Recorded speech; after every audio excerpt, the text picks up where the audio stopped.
Good evening, everyone. Welcome to the show. If you haven't noticed, we've got some great guests that we're going to have on tonight, and we appreciate everyone being here tonight. And thank you guys so much for spending your Friday night with us. Hopefully, there's no feedback. I heard a little bit of feedback in the beginning, and my guests that are in the background. If you've got your phone on or you got something else going on, then turn that down. So, but anyway, guys, glad to be here with you tonight. We've got a very special guest. We got Steve's Detecting Rods with us. Unfortunately, Michael could not be with us tonight, but we got our pinch hitter in here tonight. We got Mr. Daryl. Digging Daryl is going to be in here with us tonight. And I'm going to bring those guys on with us right now. And again, let's welcome these guys to the show.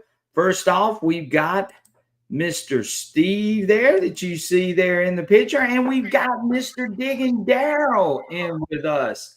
And hello, guys. Guys so much for being here tonight. Thank y'all, and we really appreciate you guys taking your Friday night to be with us on Southern Relic Adventures. Daryl, how you doing, buddy? Man, I'm doing great on this Friday night. Glad to be on with you and Steve tonight. I was looking forward to this show. Right, yes. And guys, if you don't know Steve, he's right next door to me. You see him over there on the right-hand side of your screen, Mr. Steve of Steve's Detector Rods. He makes a fabulous product, and we're going to talk a lot about his product tonight, and we're going to talk about how his product fits in with all of this great hobby that we love and enjoy each and every day. Steve, welcome to our show. We appreciate you being here tonight, buddy. Well, I thank you for having me. It's great to be here. Right. So, Steve, tell us a little bit about your background real quick, and then we're gonna dive into we like to do our shout outs, but tell us a little bit about yourself, how you got into making these shafts and rods and things for all the different products that are out there and so on. Real quick, tell us that. Yeah, it's a funny story. My dad's an engineer, and so when I started college, I figured I'd follow in his footsteps and got into college, started in engineering. But another one of my passions was always weather. So about most of the way through my first year in college, I met a guy that was on campus going to school for meteorology, and I had looked into it, but it didn't seem like there'd be a lot of jobs available coming out of high school. I thought, meteorologist Steve, I like that. That's it. So my friend that I met said, you ought to think about converting over if you enjoy weather that much. And so I looked into it, and long story short, the programs are so similar in the first couple of years, all the maths and physics and all. So I just converted over into meteorology, but I always had that love of building and designing things and working with my hands. And so it was kind of just in the background.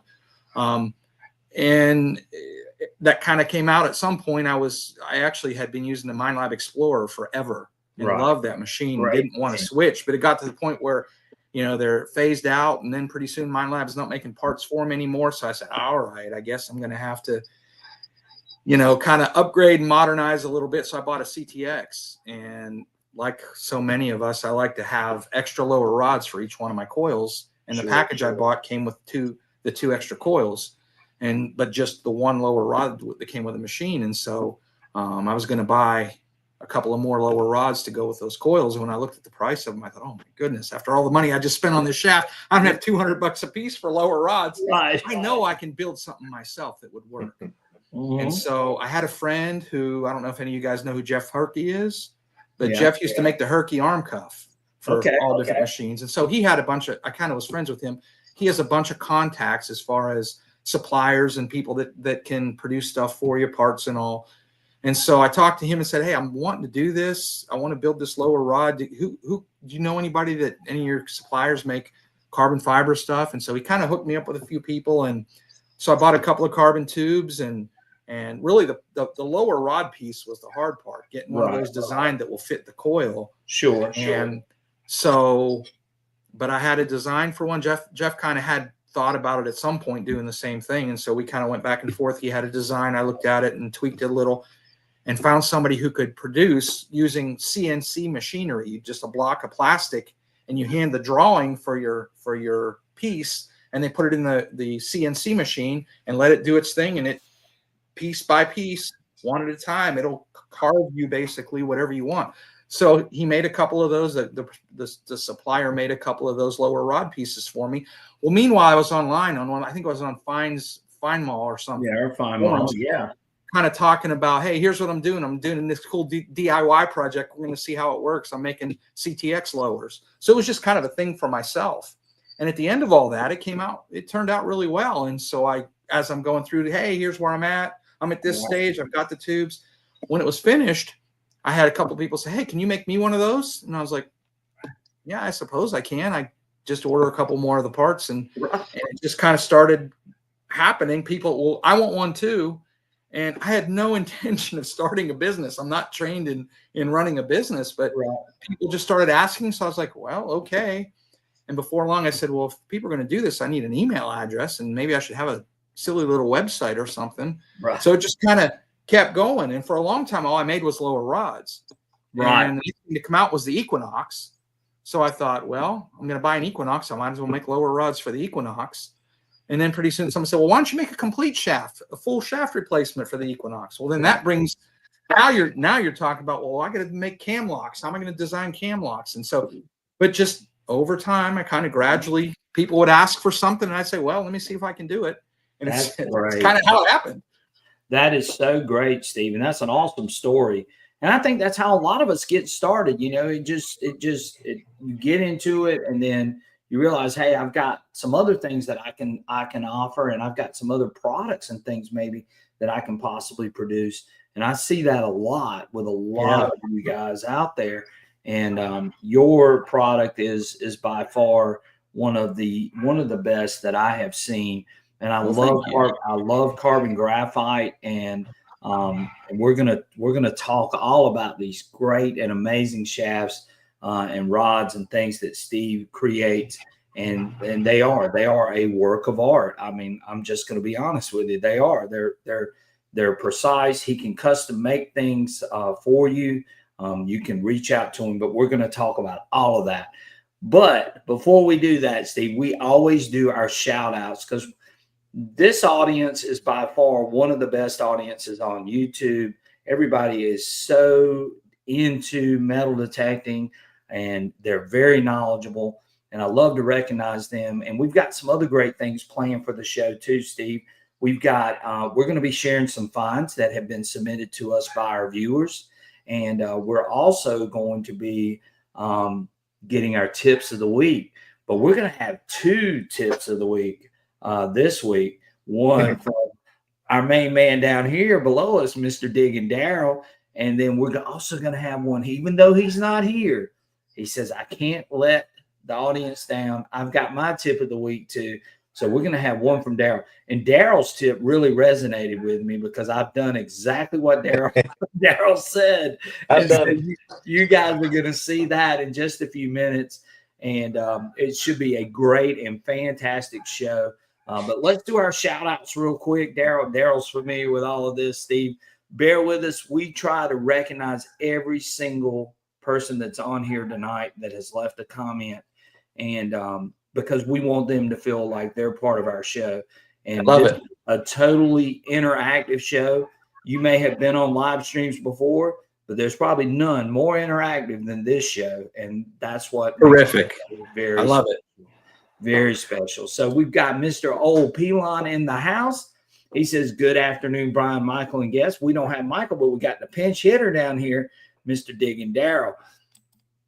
Keegan's on here. He says, I would dig the dime. So whatever that means. But Keegan, glad to have you here. Mr. Buzzsaw is in the house. Good evening, everyone. Glad to be here. DK1 Detect, he says, hi, everybody. Glad to have DK in here. Mr. LC Hunt says, hello, everybody. Glad to have LC with us.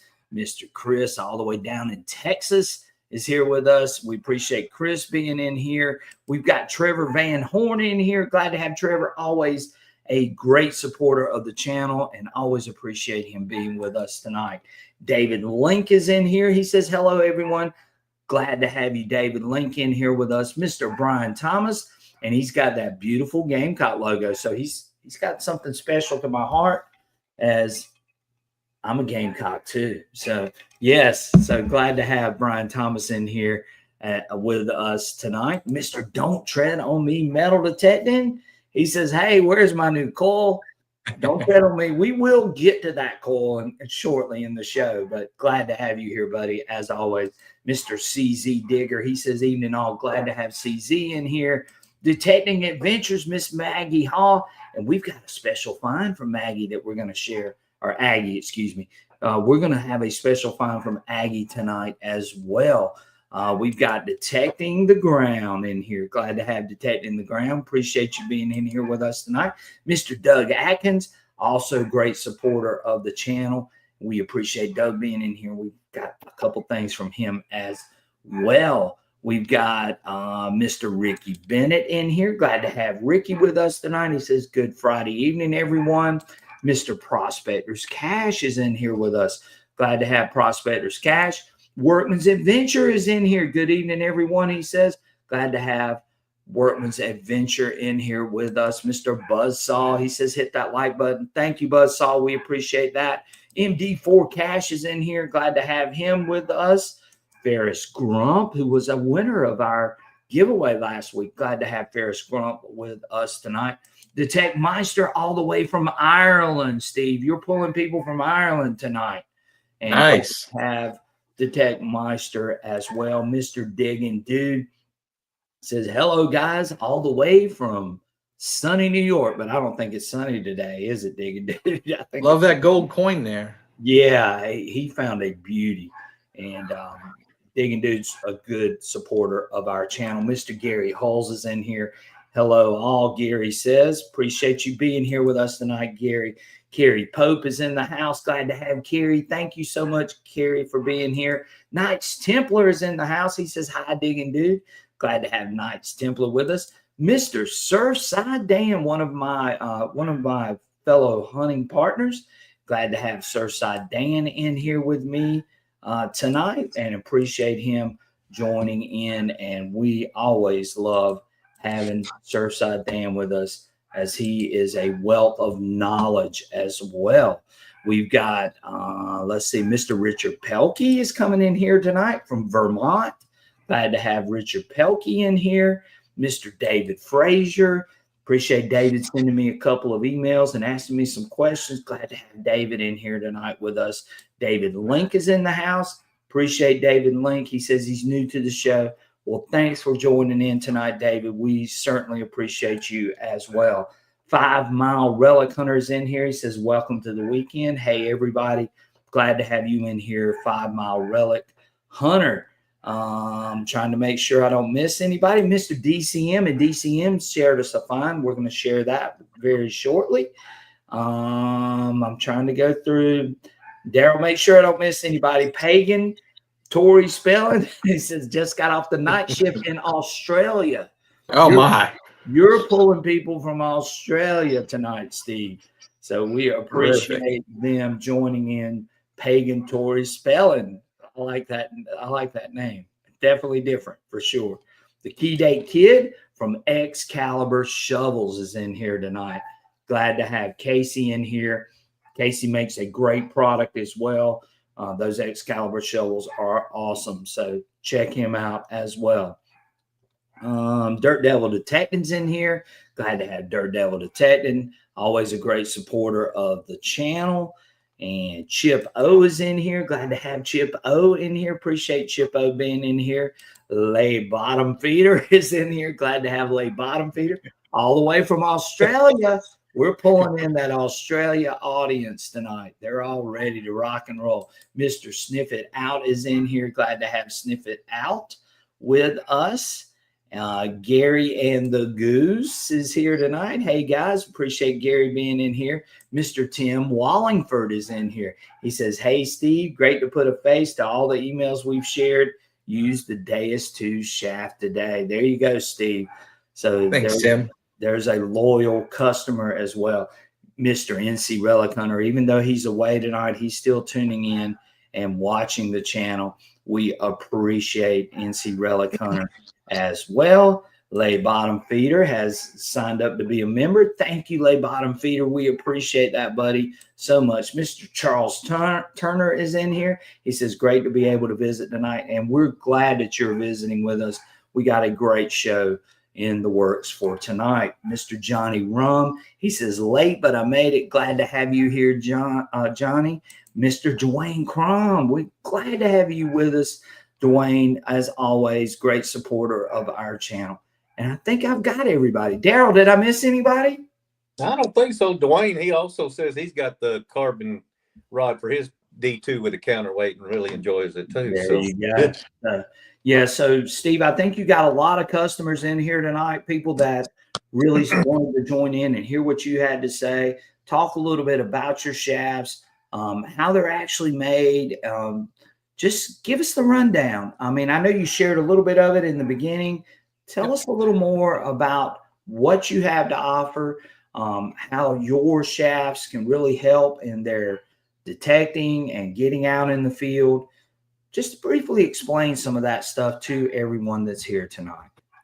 Yeah, I was saying to you guys earlier, I don't, I'm not, my primary goal is not to, see what I can sell to somebody. I really try to, if I'm going to market something, either it needs to be something that there's really a need for in the market, something that's tough to find. For instance, sand scoop handles. A lot of people don't know that I make sand scoop handles, but those are tough to find, especially for certain models of sand scoop. And so, when there's something like that that's just missing from the market, I try to design something that's available and at a decent price. And if you notice on my website that there's a scoop that you have that I don't have a handle mentioned for, let me know. A lot of times that you can, I may have one in stock for a different scoop that is similar enough in size that'll work, or I can order the tubes and build one to a size that you need. So I probably have 6 or 7 different scoops listed there. But anyway, and aside from that, if it's not something that's just missing from the market, what I try to do, and if it's especially if it's a machine that I use, a lot of times I'll notice things about the shaft that just aren't optimal, something maybe I could improve on, make it lighter, make it stronger, make it balanced, whatever the case. That's what I try to do, is offer, because I love this hobby and I really like to offer things to people that help, that make your day out in the field a little bit better with whatever you're using. So that's kind of the thought behind what I offer. I've had people ask me, can you build this? Can you do this? And sometimes it's, I'll have a talk with them and say, hey, I can do that for you. I'm not sure what the advantage would be, but if it's something you feel you need, I'm glad to do it.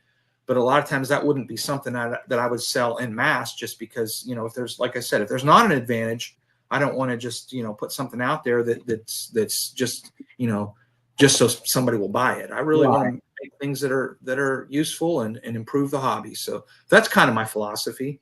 Sure. Most of what I make, in fact, 95% of what I make is all built by hand. Order the parts, design the parts, have those parts made. And several times a week, I'll be out in my shop, gluing things together and assembling things and all of that. So I like to, and for that reason, a lot of what I do is custom work. If you have, you'll look on my website and you'll see a 2-piece shaft for a Equinox 600. Well, that's the standard offering. That's what a lot of people want. But if you want something different, you need something that's extra long. You want to know if, hey, I'd rather have a longer lower rod but a shorter upper. Can we do that? Sure. What about a 3-piece shaft? Can you make something that fit? Hey, I have a Pelican case and I need something that fits these dimensions. Can you make that happen? Sure.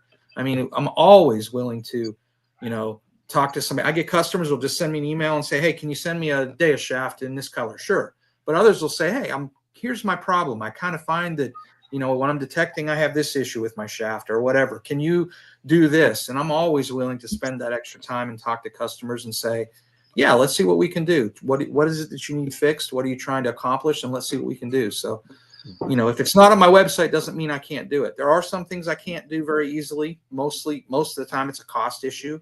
We talked earlier about Nocta shafts. Nocta shafts are difficult because they're not round tubes. Which brings in, now none of your parts can be round. Your cam locks can't be round. Your fittings for your end of your lower rod can't be round. So all those things, I'm having to buy new injection molds, and it just gets expensive. Yeah. But for most shafts, most of the time, if you want it, I can sure give it a shot. So, well, Steve, I stand behind your product too, as I have one of Steve's rods on my XP Deus too. Now, I do not have the counterweight, but I run my 9-inch coil, and that's the coil that I use the most. I don't feel like I need the counterweight at all with that 9-inch coil. Now, you might need it with the 13-inch, might need it with that, but with the 9-inch, I don't feel like I need that. And I really like the design of this shaft. It does have a different feel to it. And I mean, I don't really notice that much of a difference. I think they're pretty much about the same as far as weight versus what I see with the stock Deus 2 shafts that come with this machine. And I love this shaft, and I think you've done an excellent job with it. I like the cam locks on it especially, and I love being able to line it up. And Steve sort of gave me a quick lesson about lining it up, because I guess I'm just a history teacher. I need some help with the engineering part, but it was, once he explained it to me, it made perfect sense. And he might explain it to you just a minute. But yes, it's a great design. And one thing that we talked about was the grip. It is a carbon. You guys can see that. Y'all can sort of see the lines in it there. But it is a carbon graphite handle right there.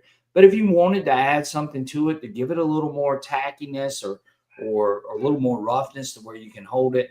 I sweat a lot in the South, and when I'm out relic hunting or I'm out beach hunting during the summer, then that might feel a little bit too slick for me, and I need something to sort of grip to a little bit better.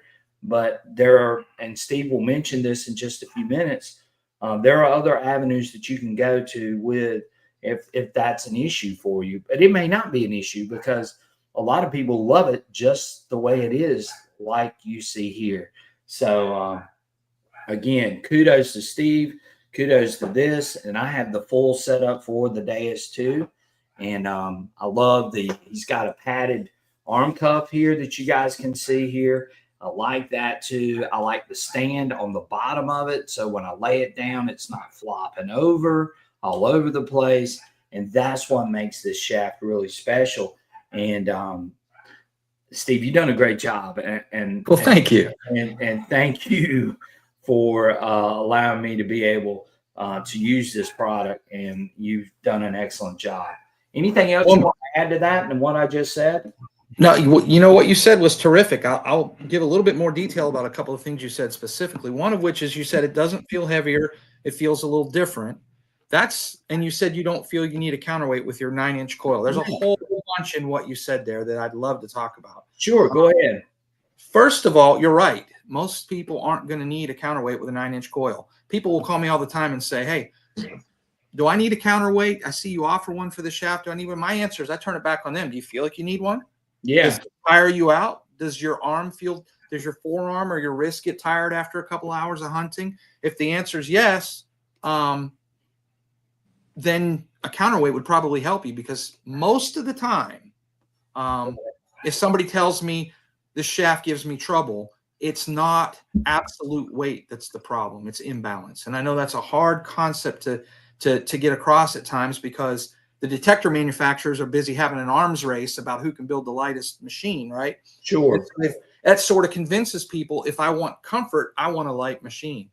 But actually what happens, if you think about the old days when we had these big metal boxes on the back end of our detectors, yes, they were too heavy overall, but that box acted as a counterweight. You had weight on the coil end, but you had weight on the other end.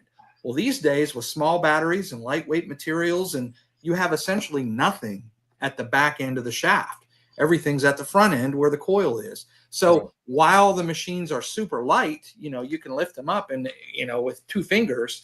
Sure. The point is they're imbalanced because all of your weight is out at the coil end.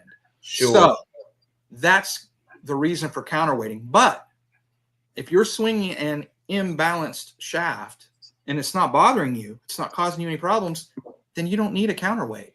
But on the other hand, if you're feeling it, you hunt for 2 or 3 hours and, man, my wrist is getting tired. I know sometimes I'll hunt, my wrist will get numb. Sure. Yeah, I better get my counterweight. Or your elbow. A lot of people feel it in their elbow because what happens is, people don't know this, but tennis elbow tendonitis is caused by too tight of a grip Gripping and a it repetitive motion. tight. Yeah. Well, why do you grip tight? You're gripping tight because you got a coil that's doing this and you're trying to apply pressure to keep it lifted. It doesn't feel like you're straining a lot, but after an hour or two, your arm gets a little tired. You tend to start gripping it tighter than you should. And that tight grip over time gives you that elbow pain. So all these things, if that's what you're feeling, then my answer is, yeah, you need a counterweight. Now, what I'll say is, back to this Deus shaft in particular, if you look at this cuff, it's a lot thicker, like here, than it needs to be. I could have made that cuff a lot lighter. But what I did is, if you take this cuff off and you take the cuff off of your stock shaft, and you weigh them, mine is a good bit lighter. It's a couple of ounces lighter than the stock shaft. But with this arm cuff on, and with the arm cuff on the XP shaft, they're just about the same weight. I did that on purpose because the cuff, being about 2 or 3 ounces heavier than it needs to be, acts as a counterweight. And it's plenty of counterweight to just give that 9-inch coil a little bit better feel. If that's what you're swinging, the arm cuff is plenty. You really don't need a counterweight in most cases for a 9-inch coil. But like you said, if you're swinging a 13, different story. You probably... Yeah, definitely, for sure. So Johnny Rom says, is it lighter than the original Deus 2 shaft? It's just about identical. It's within a fraction of an ounce of being identical. And again, it's by design. I made that. I took the extra weight that I saved and I shoved some of it to the back end of the shaft on that arm cuff to give it better balance. That's why it should feel a little bit better when you swing it. I like Brian Thomas's comment. He says, I love how strong the shaft is. No more bending while I'm swinging. And my buddy Michael, who's not on here tonight, but he's a tall guy and he's bought multiple lower shafts from you for his Deus 2. And that's one of the main things he says. He says those shafts, those rods are so much stronger than the factory shaft. And that carbon graphite is just better. I mean, it just is, guys. I mean, some of you, if you were to use one, you would realize it in a hurry, is that it just is stronger. It just does a better job. You're not going to get any of that flexing, even with a bigger coil like the 13-inch coil or the 11-inch coil. You're not going to see that with the way that Steve designs these. So somebody in there also mentioned asking about a dive shaft. Yeah, a dive shaft. Again, I can make a shaft however you want. And if you have an idea in mind how long you'd like it to be, etc., sure, I will be glad to work with you on that. Yeah. Key Date Kid, Excalibur Shovel says, I just got one of Steve's counterbalances for my Manicore. It is vital for me personally. No shoulder pain. So there you go. And that's from terrific. The kid. He hunts out west. But he really loves the counterbalance that the counterweight that Steve has provided here. And Doug Atkins brought up something too, Steve, which was something that you and I talked about off camera a few minutes before. Doug Atkins says the wind grip tape for golf clubs works great for the handle. And and that was the one thing that you and I were talking about. Yep. You know, some people may not like that slick feel. Well, if you don't like that slick feel, then just get some of that wind grip tape, right? Yep. Wind grip makes that tape for all different things. Golf clubs, fishing rods, and it's kind of padded. So it's adhesive on one side, but it's kind of padded. It really does feel nice. Right. And again, we got somebody digging news says, what's too heavy? Yeah, there is no too heavy, right? the cuff on these products is so much more robust, strap plenty long. And that's true. And he just explained to you why he did it that way, to sort of act as a counterbalance in a roundabout way, even for the 9-inch coil. So it does feel good. I don't notice any difference, Steve, versus this with the 9-inch coil versus the stock shaft coil. And like I said, kudos to you. I mean, I just think you've done a phenomenal job with the shaft for sure. So again, somebody wants to know, don't tread on me. And of course, we have talked about the HF2 coil, which is coming for the Deus 2. and you can comment on that and tell the people what, what you think, and it might be a work in progress for a little bit as far as that goes. Is the new shaft for the HF coil going to be the same? And the answer is, go ahead, Steve. I'll let you. Yeah, as far as it, my intention was that when that coil came out, to get a hold of a battery, you can, get the specs on the battery and things like that. You can have those batteries themselves manufactured. That was the plan. It looks like it may be more difficult than I thought to get that battery to work with one of my lower rods. As you know, the battery goes inside the lower rod on the factory shaft. That's the way it's going to work. And the way XP has designed the charging system for that battery, there's a couple of contacts on the back of the battery, and I'm not sure I'm going to be able to get those to fit inside a round tube, even with a redesign. So it's something I've got to get a hold of one. I've got to take a look at one and see. I've had customers ask me that question: are we going to be able to use the HF coil with your shaft? I don't know yet for sure. It's going to be challenging. I'm going to give it a shot and see what I can do. I've got the people, some friends of mine, with enough electronics background that we can certainly do such a thing. It's the charging portion of that battery that I think is going to be tough. But we're going to look at that. The other thing I can say, and I mentioned this earlier, some people have just said, if you can't, I will run two different shafts. I'll run your shaft with a regular coil, and then keep the HF coil attached to the stock shaft and grab whichever one I'm using on that given day. So that's another option. Not ideal. So I'm going to see what I can do as far as that battery goes. Right. And I've had a few people say that as well. They love your shaft so much that they'll just, they'll have two setups, basically, one with yours and one with the stock, which really speaks volumes to what you're doing. And and Dwayne Cron says, I use hockey stick tape. I have a shaft from the first production, and the hockey stick tape holds up in the mud and salt water. And there was a couple other people too that brought up, yours is so much better in the surf. What did you do that made it so much better in the surf and in the water like that, Steve?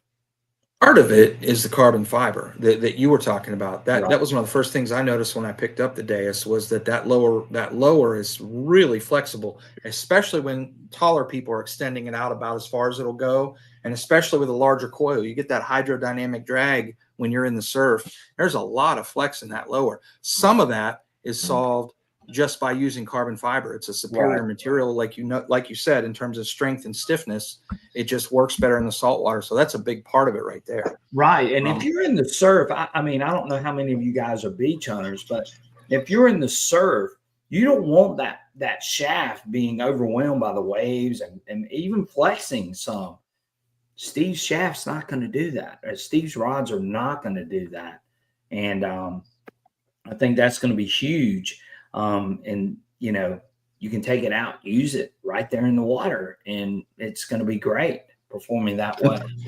Another thing to point out, I think, is that, I really like these cam locks. That was one thing I was going to say. You said you like the cam locks. Yeah, I do. When I told you I started with just lower rods, and then people said, well, can you produce complete shafts? Well, that meant I had to figure out a cam lock.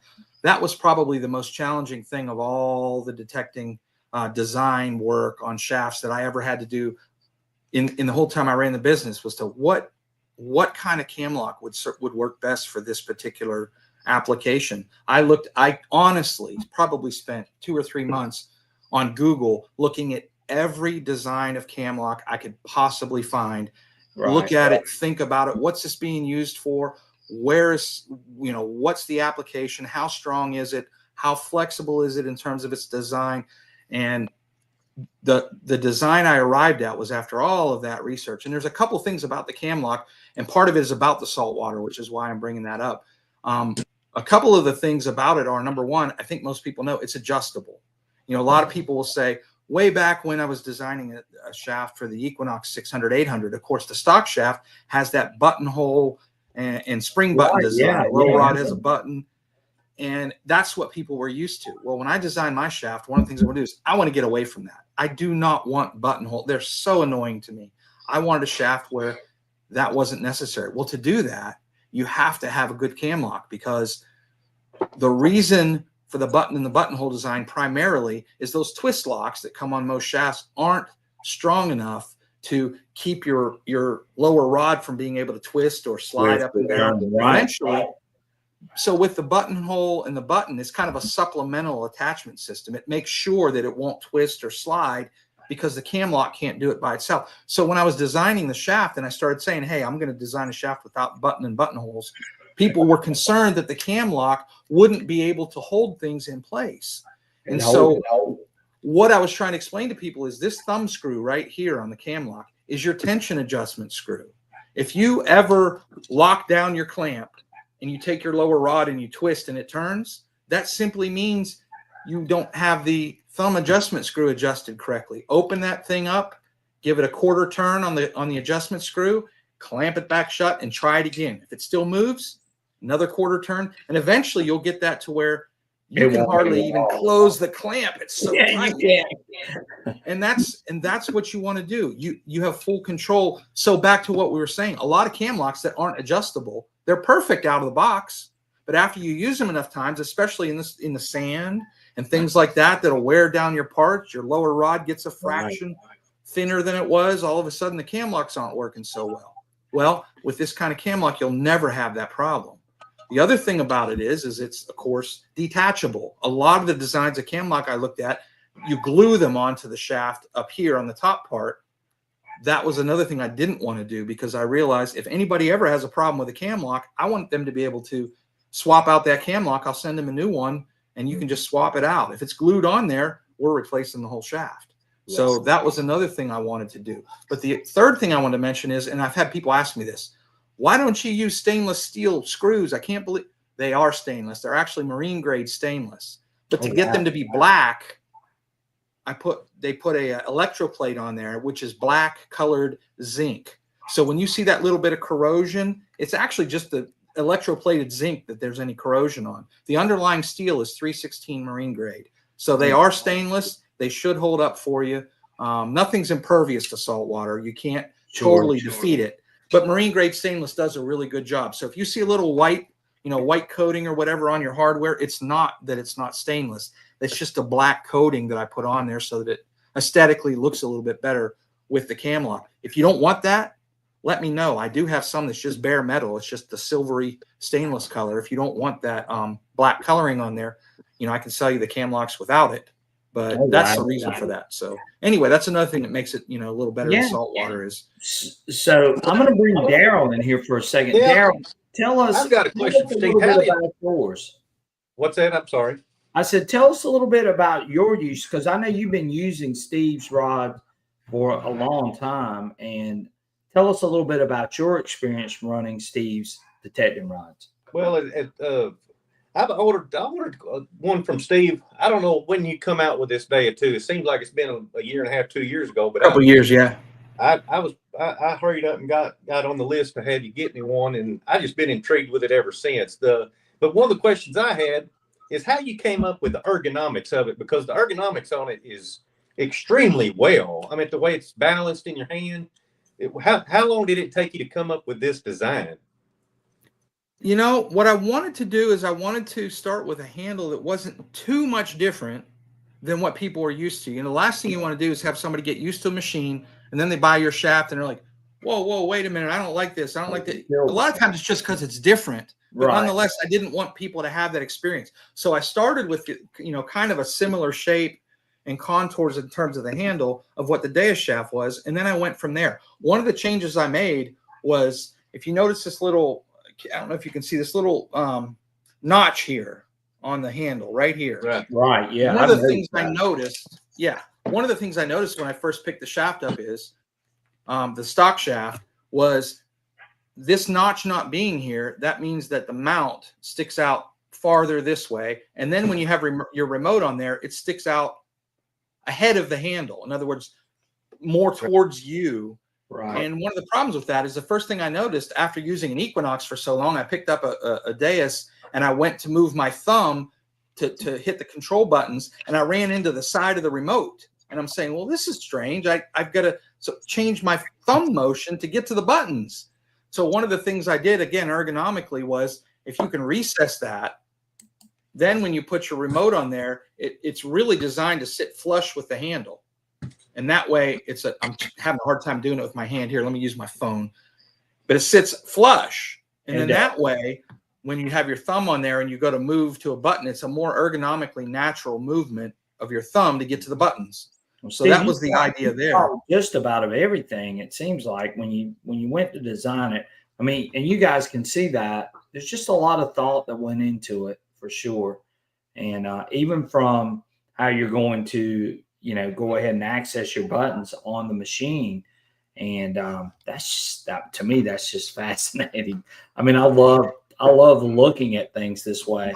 And that is awesome. Prospector's Cash says he likes the color of your shafts. So I know you got a solid black, and then you got a red and black or red and gray. So, yeah, kind of red-black color for the Deus. And I've got actually some other colors for most of my other machines. I can make other colors on the Deus. It would have to be a special order. I've done a few, but here's a couple of the colors that I offer for the Manicore lower rods. There's also a red-black. It's the same red-black that's on the Deus. And on my Equinox 600 and 800 shafts, there's even more choices. There's a solid blue. There's a red. There's several colors. I wasn't doing that at first. I was doing them all in black, but people said, well, why don't you offer colors? And I thought, well, I guess I could. And at this point, I've got lots of different colors. So, yeah. Right. Brian Thomas says, same here. I watched Scott's video, and he's talking about Metal. I don't know if you know Scott. Yeah. He's a good friend of ours. Great. Yeah. He and I basically are really good friends. In fact, we're hoping to hunt together next week, by the way, too. So that'd be great. Yeah. So Scott's a great friend of ours, Metal is. And Brian Thomas says after he watched Metal's video, he went out and bought one of your shafts for sure. That's great. Yeah, thank you. Yes. He says, I hope Steve's seeing this. Yeah, I am. He is. And that's good to know because, again, Scott and I are great friends. And Scott's the one who mentioned it to me, too, as well. He said, look, you need to try that. I think you'll like it. My buddy Michael, who's not on here tonight, he mentioned it, too, because he had bought some things from you. He says, hey, Brian, you need to try this out. I think you're going to like it. I think you'll like it on your Deus, too. And I went out and bought, and Digging Daryl also as well. I even contacted him. I sent him a text message. I said, hey, how do you like your Steve's detecting rods? And he says, I love that thing, man. You got it. It's great. And so I went out and got one. I appreciate it. Yeah. I went out and got one. And then I contacted you. I said, hey, look, I would love to, show this on our live stream, and I'm glad you joined in with us tonight. Great. I appreciate you having me. That makes it really special. What kind of warranty does the shaft come with, Steve? I get that question sometimes, and my answer is more than you'll worry about. Yeah. I have never bothered to sit down and write up a warranty. And some people, I'm sure that scares some people off, but my attitude is, look, I'm not interested in legalese and lawyer language. If you have a problem with your shaft, you let me know. I take care of it. That's the way it is. Right. If you've had it for 10 years and you're saying, you know what, the color's a little worn down. Okay. Right. Let's see what we can do. Maybe I'll give you a discount or something. But anything else, I'm just going to replace it for you. I mean, that's just the way it is. I've had people that, not all the time. I can't do this all the time, but when I can, I've had people say, you know what, I was walking and tripped and fell on the rocks and broke my shaft in half. I'm going to help you out with it. It happens. That stinks. I had a guy who got his car stolen, and a whole bunch of my stuff was in his car, and I got stolen with it. Just replaced it for him. I mean, it's bad enough you lost your car, right? You don't need to also have lost your detector. If there's something little I can do there to help, I take care of it. That's just, I'm kind of old fashioned in that way. If I build you something that's not working right, that's so good to hear. Definitely good to hear. David Link wants to know, do you make a complete shaft for the Manicore? I do not make a complete shaft for the Manicore. The reason being, I make a middle shaft and a lower rod. The reason I don't make an upper for it is because if you had an Equinox 600, 800, you know that the handle and the little mounting piece on the bottom came apart in two pieces. So it's basically plug and play onto a new shaft. The same thing with the arm cuff on the 800. They came apart in 2 pieces. You just put it right on a new shaft. With the Manicore and the Equinox 700, 900, MindLab designed them differently so that those mounting pieces are permanently attached to the upper. So you can't get the mounting. You can take the handle off, but you can't get that bottom piece off. So if I were to offer an upper for those, I would have to design a mount that fits on the shaft, and I'd have to design a rail for the arm cuff to fit on. That's a lot. And that just brings, and there's a lot of expense there. And it's not that the expense is necessarily even the limiting factor. It's just that MindLab's made a pretty decent carbon shaft for the Manicore already. There'd be a lot of investment in there to build an upper, and then wonder, are people really even going to need the upper shaft? The one thing I found out is what people need the upper shaft for is so that they can use a counterweight. If I can't build an upper shaft, I can't put the threaded fitting in the end. How are you going to attach a counterweight? Sure. So I've got a dealer, a friend up in Oregon, Northwest Gold Prospectors, who we kind of partnered together and said, well, what could we do? I don't want to, unless you're okay with it, I don't want to sell you a fitting that I use, have you glue it into the MindLab shaft, and then have MindLab say, well, you just voided your shaft warranty because you added something permanent to it, which is what they would probably do. So what we came up with is a design. I don't know how many of you are mechanical, familiar with how a bicycle handlebars attach to the frame of the bicycle, but it's through a gooseneck feature. We designed a fitting that basically uses that principle. It's in 2 pieces. There's a screw through it. And when you insert it into the end of the MindLab shaft, there's a screw down in there. You tighten the screw and it clamps it sort of to the inside of the shaft so it won't come out. And it's threaded to accept a counterweight. So if you want to use a counterweight with your Manicore shaft, and that's why you're asking me if I make an upper shaft for it, this fitting we've come up with is sort of a workaround. It doesn't void your warranty. You can take it out if you want to, but it stays in there. It stays permanently attached until you unscrew it. And that's what allows you to use a counterweight with the Manicore or the Equinox 700, 900. That's great, Steve. Middle Metal says, hey, are you still including the RC Digs mount? That setup I have is fantastic. Are you still using the RC Digs? Yep, still do. The guy that makes those, Ryan, is outstanding. He's an amazing guy, nicest guy you could ever want to meet. And he and I are very similar. When he makes something, he wants it to work. He wants it to work right. He's always looking to improve.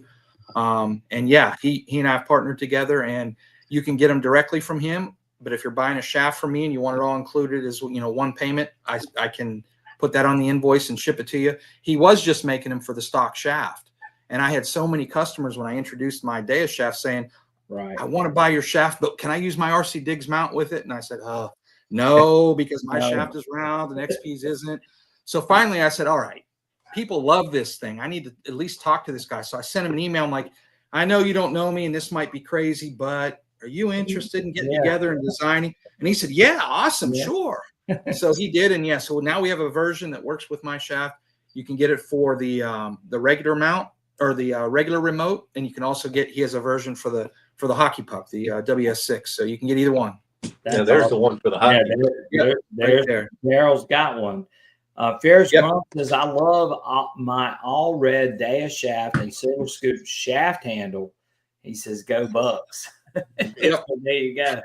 Diggy Dude says, I'm going to call this week, get a green and black XP Deus 2 complete setup. There you go. You gave me a heads up. I'm going to have to special order some tubes.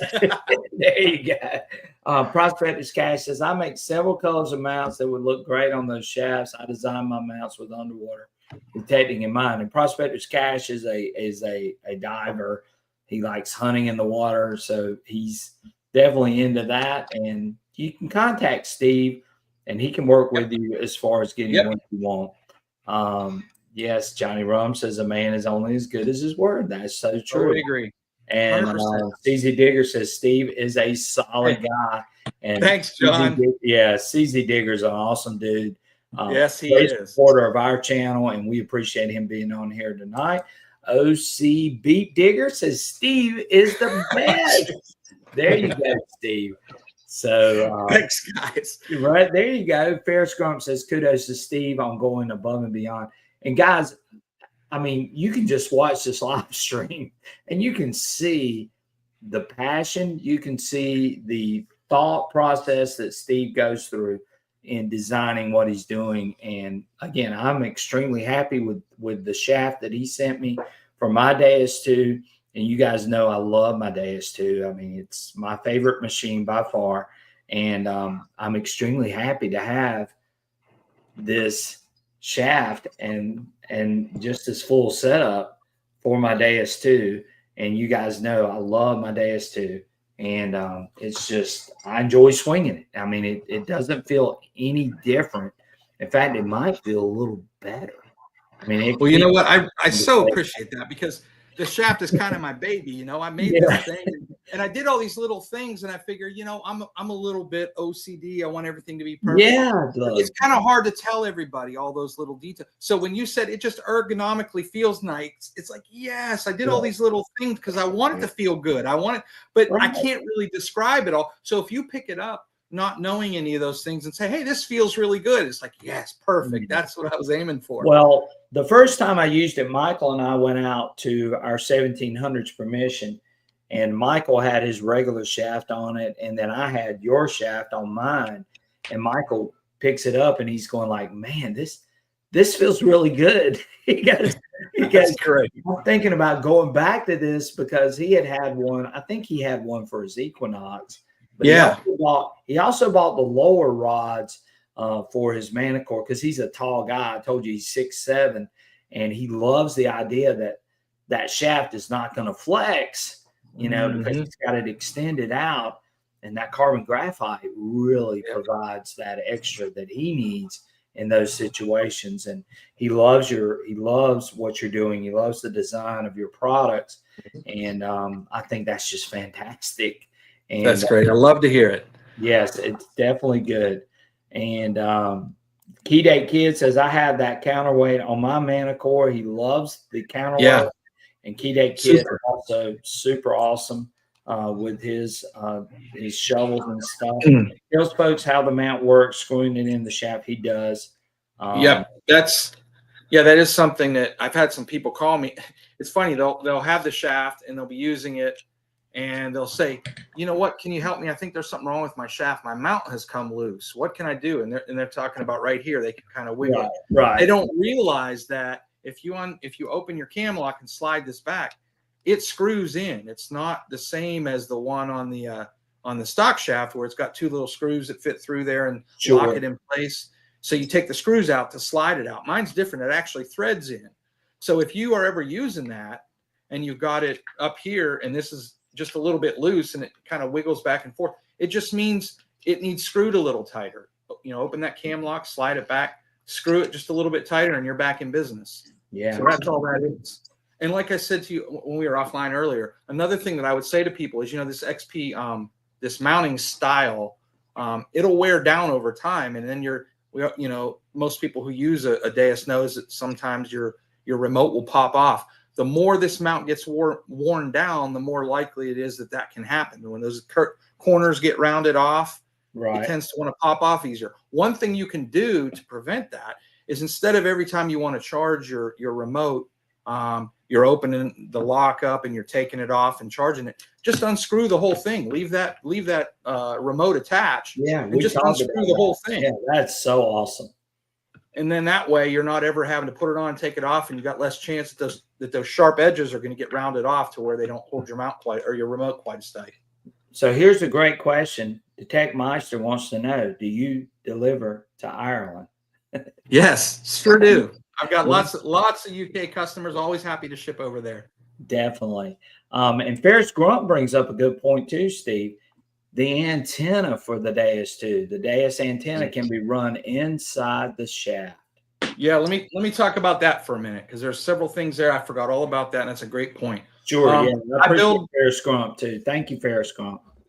I build the shaft in two ways. One way is for people that don't ever hunt in the water. They won't ever use that antenna. And so that's the standard. But for people that do hunt in the water, some people don't want to wrap that wire around the outside. They'd like to run it inside. So a couple things I'll say. First of all, I make a version that does have holes. If you can see here, let me get to where, right there, lower rod. There's a oval-shaped hole in the lower rod. And then just below the handle, or the cam lock, the second Oh, cam I lock, see there's it. another I hole. see it there. So you run it in through the lower rod, out through this little hole here, and then got up it to the inside the shaft. remote. Now, one other thing I'll say before I get to my other point, there's also a drain hole in the bottom of this. Some Right. people have found that you don't have to have the hole in the lower rod. You can just run that wire right up through that drain hole. And you can't do it when the bolt's installed. There's not enough clearance for the little mount on the end of the wire to fit Right. past the bolt. But if you Sure. run it first and then put the bolt in, it works just fine. So that's another way you can enter the shaft. The exit of the shaft usually is accomplished when you have that hole in the shaft. But I do want to say this.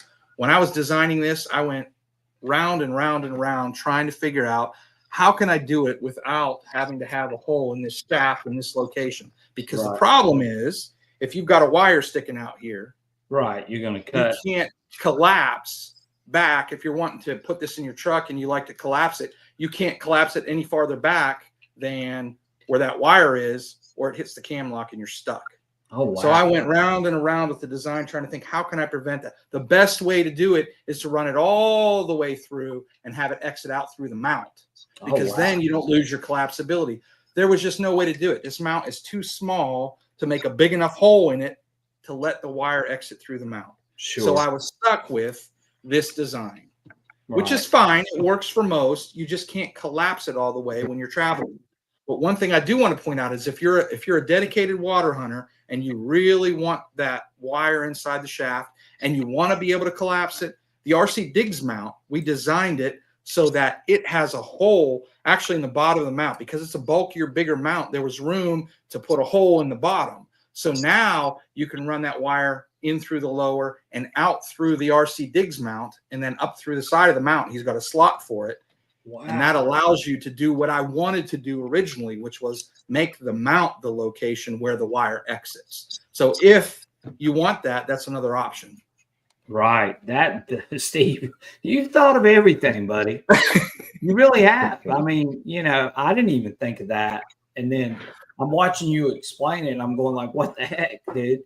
I mean, of course, I'm not a diver, but I know there's some people on here that dive, and there's some people that use that antenna in the surf, and that's going to be game changing for them, not to have that thing wrapped around and be able to run it inside the shaft. And I'm glad Ferris Grunt brought that up, because absolutely. That's an awesome. What's up, John? Yeah, we got a lot of people on here that are extremely excited about you being on here tonight.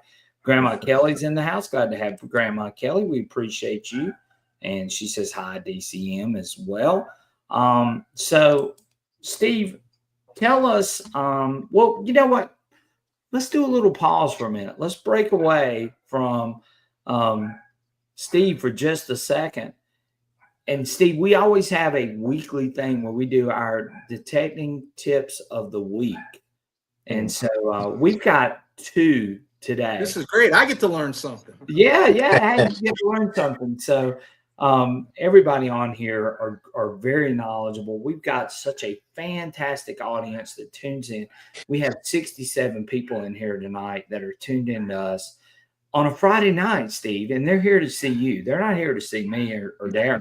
They're here to see you, buddy.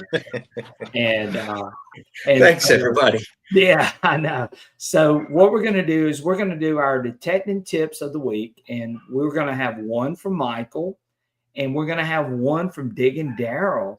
And again, we try to focus on things that people might need to know, some things that people are interested in, and so on.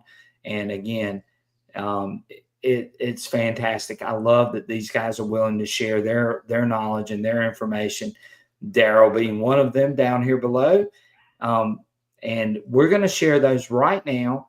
And y'all stay tuned. Let's see our detecting tips of the week. Our first one is going to come from Mr. Digging Daryl. And I'm especially fond of Digging Daryl, because the one that he mentions is one that I've actually done. Mm-hmm. And so that's why I like it so much. I told Michael, I said, I was looking at both of y'all's and I was going like, you know what? Daryl brought up one that I've done to myself. And so I definitely want to show that one, and I'll comment on it. It's really funny, by the way. And so we're going to share Daryl's first, and then we're going to share Michael's. And they're both great, excellent tips for anyone that's a metal detectorist. And some of you might have had these same things happen to you, just like what I said with Daryl. So let's check out our detecting tips of the week. Let's start with Mr. Diggin, Daryl. So, guys, tip of the week. If you're like me, you like getting your metal detector inside and play with the programs and things like that. So if you've got like the Deus 2, like I've got here, and you're in the house and you're going to put in, let's say you're going to put in Southern Relic Adventures sweeper program. Well, you turn it on, you start programming, and it's just going crazy because of the sensitivity set, between 90 and 95 usually. Well, what do? We turn that sensitivity way down so it's not chattering and making a lot of noise while we're putting in the program, right? Well, the tip of the week is when you get done, don't forget to put that sensitivity back up. Because I've made that mistake before. I've got out in the field and I'm like, I ain't finding nothing. Nothing whatsoever. Well, you know why? I forgot to turn my sensitivity back up. I had my sensitivity all the way down. So, tip of the week, you get done programming your sweeper program or whatever program you're putting in your machine, whether it's a Deus 2, the Legend, Manicore, whatever. Make sure you turn that sensitivity back up. All right? Tip of the week. Thank you. All right, so Daryl's exactly right. Guys, I hate to even admit that I did this, but I did exactly what Daryl said. I went out and I had forgotten that I had been putting in a bunch of different programs. Michael was with me, Daryl, which makes it even better.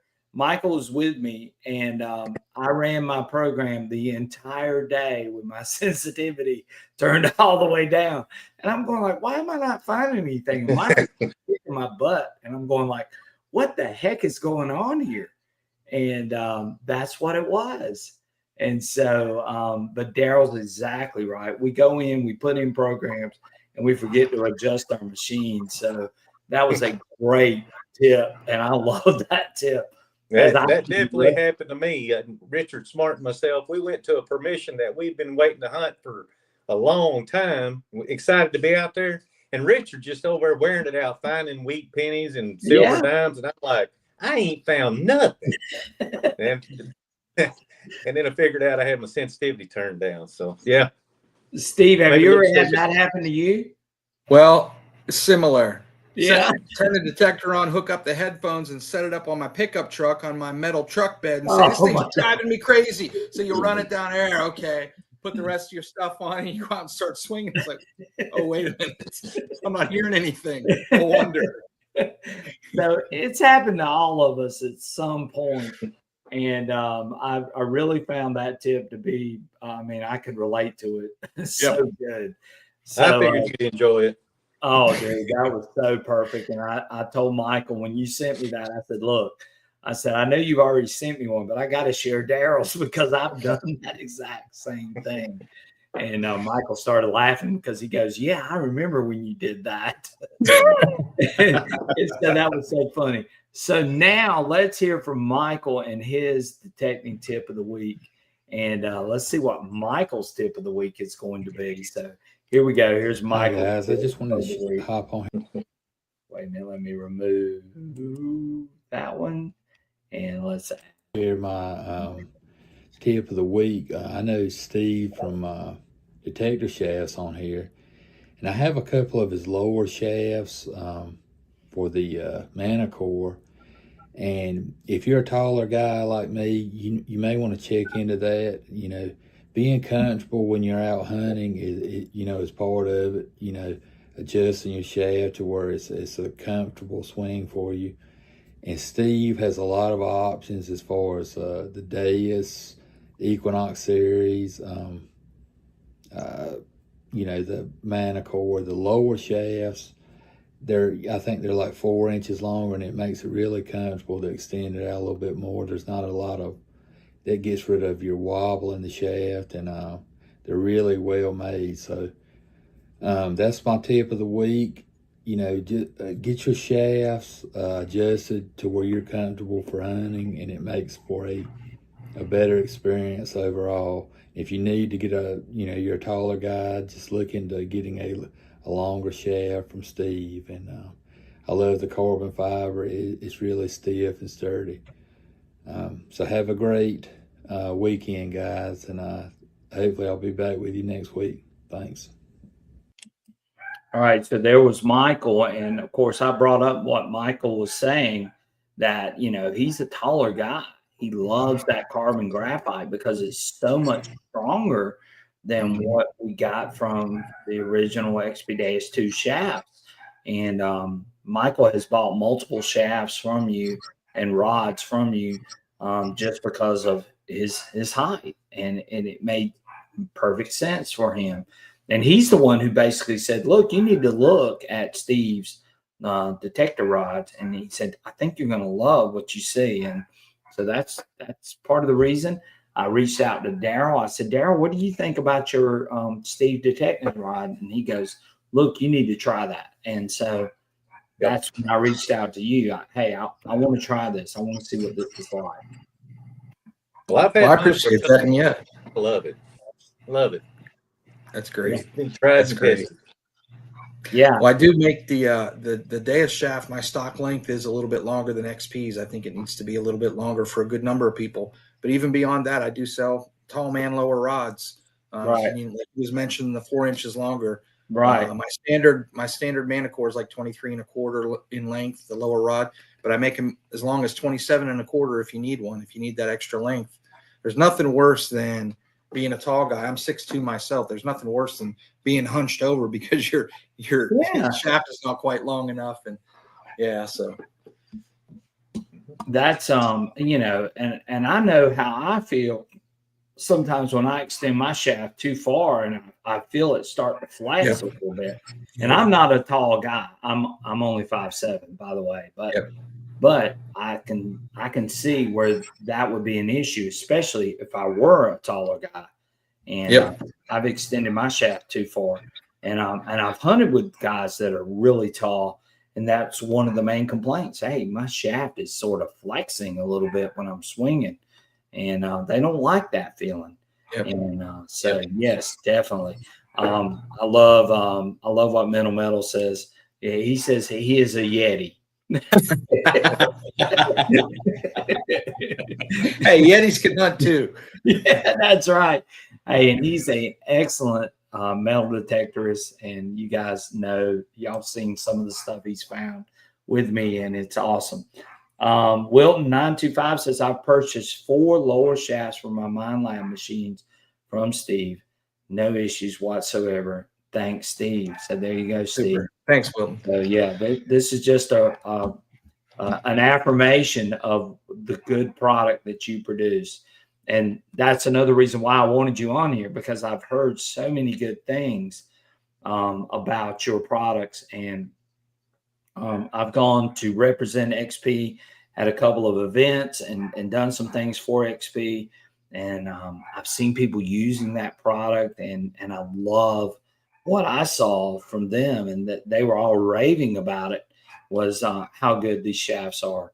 And so that's another reason So good why to hear. Hey, I want to have Steve on here with me, because I want to hear his side, and I want to hear how all of this is done and so on. And you've done a great job of doing that.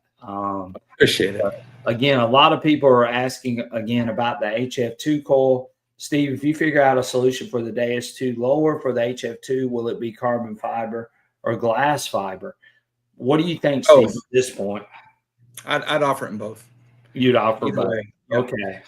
Yep. The differences are, and just to let it know, we're talking about raving about all the benefits of carbon fiber, and I totally agree. I think carbon fiber is a great material. One thing, though, that people will find out is carbon fiber by nature, and a lot of people think it's due to metal. It's not. Carbon fiber itself is weakly conductive. Sure. And by weakly, I don't mean you can barely detect. What I'm saying is if you wave your coil over a carbon lower rod, swing it back and forth. It's a low conductor, sort of like salt water. It's about the same as salt water. And in most cases, that's of zero consequence. That's why so many manufacturers use carbon fiber, because the benefits, the lightweight and the strength and the lack of flex are so good.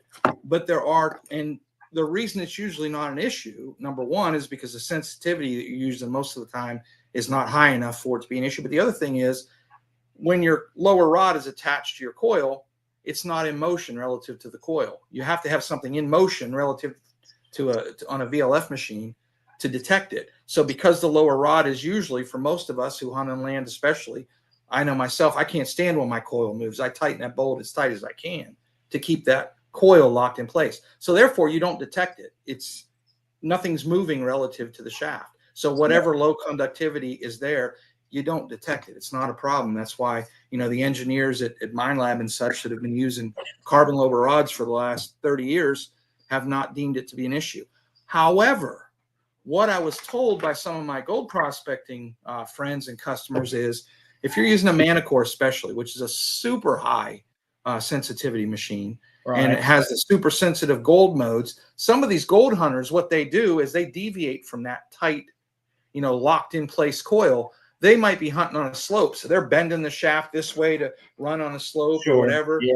They're down in a hole, so they've got the coil flat up against the shaft, scanning the sides of the hole. So they're moving that coil relative to the shaft, and you can hear a little chatter when you're moving it into place. You can hear that chatter. Another thing a lot of them like to do is they will take their coil, they'll find a target, and they'll bend it flat and set it down so that they can wave a handful of dirt over top of the coil. Well, when you're bending it down like that, again, you're putting that lower rod in motion relative to the coil. And because it's such a high sensitivity machine, and because you're using it at that point in gold mode, you can hear a little bit of chatter. And it's hard then to know for that period of time when that chatter is occurring, is that from the shaft or is that from a gold nugget I've got in my hand? So that community in particular, the gold prospectors, asked me, can you build a shaft out of something that's 100% non-conductive? And that's where fiberglass enters into the picture. So now I offer these Manicore lower rods in carbon for people that are like most of us. They're coin hunters, relic hunters, whatever. Right. Or if you are a prospector and you're going to be doing some of those things I talked about and you want 100% silence when you're in gold mode, glass fiber is an option. So to go back to the customer's question, I would offer it in both. If you're using a high frequency coil, you may be looking for small gold, and you may be doing some of those things. So I think having it available in glass fiber is something I would do. So, but I probably would sell it in both. Yeah. Well, that's what you call customer service. Yep. That's customer service. I'm sorry, I interrupted you. I was just saying that is definitely some good customer service right there. Oh my God, yeah. I mean, I'm going like, what the heck? I mean, you just taught me something just then. Yeah. I haven't even thought about that. Yeah. But of course, I'm a land hunter. Yeah. Right. And you would never notice it. Just for the heck of it, I put one of the glass fiber lowers on my Manicore. I honestly cannot tell the difference, and I didn't expect to. I'm a coin hunter. So I'm not running in high frequencies at super high sensitivity. My coil, like I said, is locked in place. So I would never even notice that. And I've, used carbon on my lower rods all the way back to the Explorer series. So I would never notice it, but some of those gold prospectors do. I guess a couple of them contacted Mine Lab and said, hey, can you make some kind of a lower rod for us that's not carbon for us gold prospectors? And Mine Lab basically said, no, we're not going to do that. So they came to me and said, hey, can you do something about this? And went back and forth on it and eventually came up with the glass fiber. So it's really fiberglass is what it is. Right. I just call it. But, so now what I've got on the picture up here, you guys can see this. This is Steve's actual site, and you guys can see how much stuff he has available. And it's mind-boggling. I mean, he's got everything from beach scoops to all the different metal detectors, anything and everything. And I'm noticing he's got Coupe, Extreme, Stealth. All of those are beach scoops that, some of you may use. CKG, if you're looking for a carbon graphite shaft for you guys that are beach hunters, I mean, he's got all of that stuff available for you. And then, of course, you can go by brand, which you see here. He's got MindLab, XP, Garrett, Tosarchi, T-Rex, Stealth, Extreme, Cube, Staver, CKG, Honey Badger, and Universal. So he's got so many things to offer. And then products he has upper shafts, complete shafts, lower rod shafts, sand scoop handles, accessories, and then he has some apparel too. What's in the apparel? Gotta have a little bit of merch, right? Yeah, I was going like, what's in the apparel section? Mainly it's hats and t-shirts. Okay, cool. And this is Steve's site, and you can check it out, and I will put that up there real quick. That's Steve's site right there, stevedetectorrods.com, and you can go and you can check out anything and everything that you might be interested in.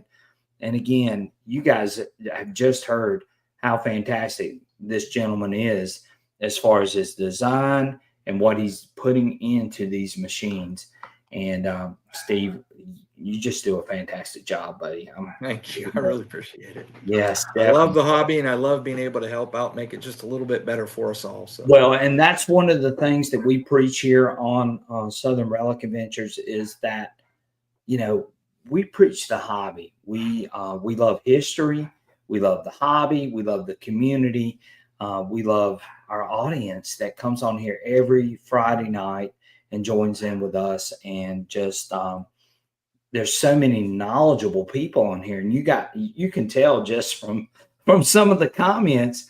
This is unlike any other live stream that you're going to see on YouTube, in that these guys are so in tune to what's going on out there in the hobby. And we've had some fantastic guests. And just to give a couple of shout outs and some things that are coming real quick, we are going to have XP metal detectors on here next week. We're going to have Philippe, and Philippe's going to be answering all of your questions about the new HF2 coil for the XP Deus 2.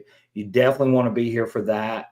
It's going to be a fantastic show with Philippe from XP Metal Detectors. He's going to stay up late just for us over in France, because we're going to be starting at 7:30, and it's going to be 1:30 in the morning for him.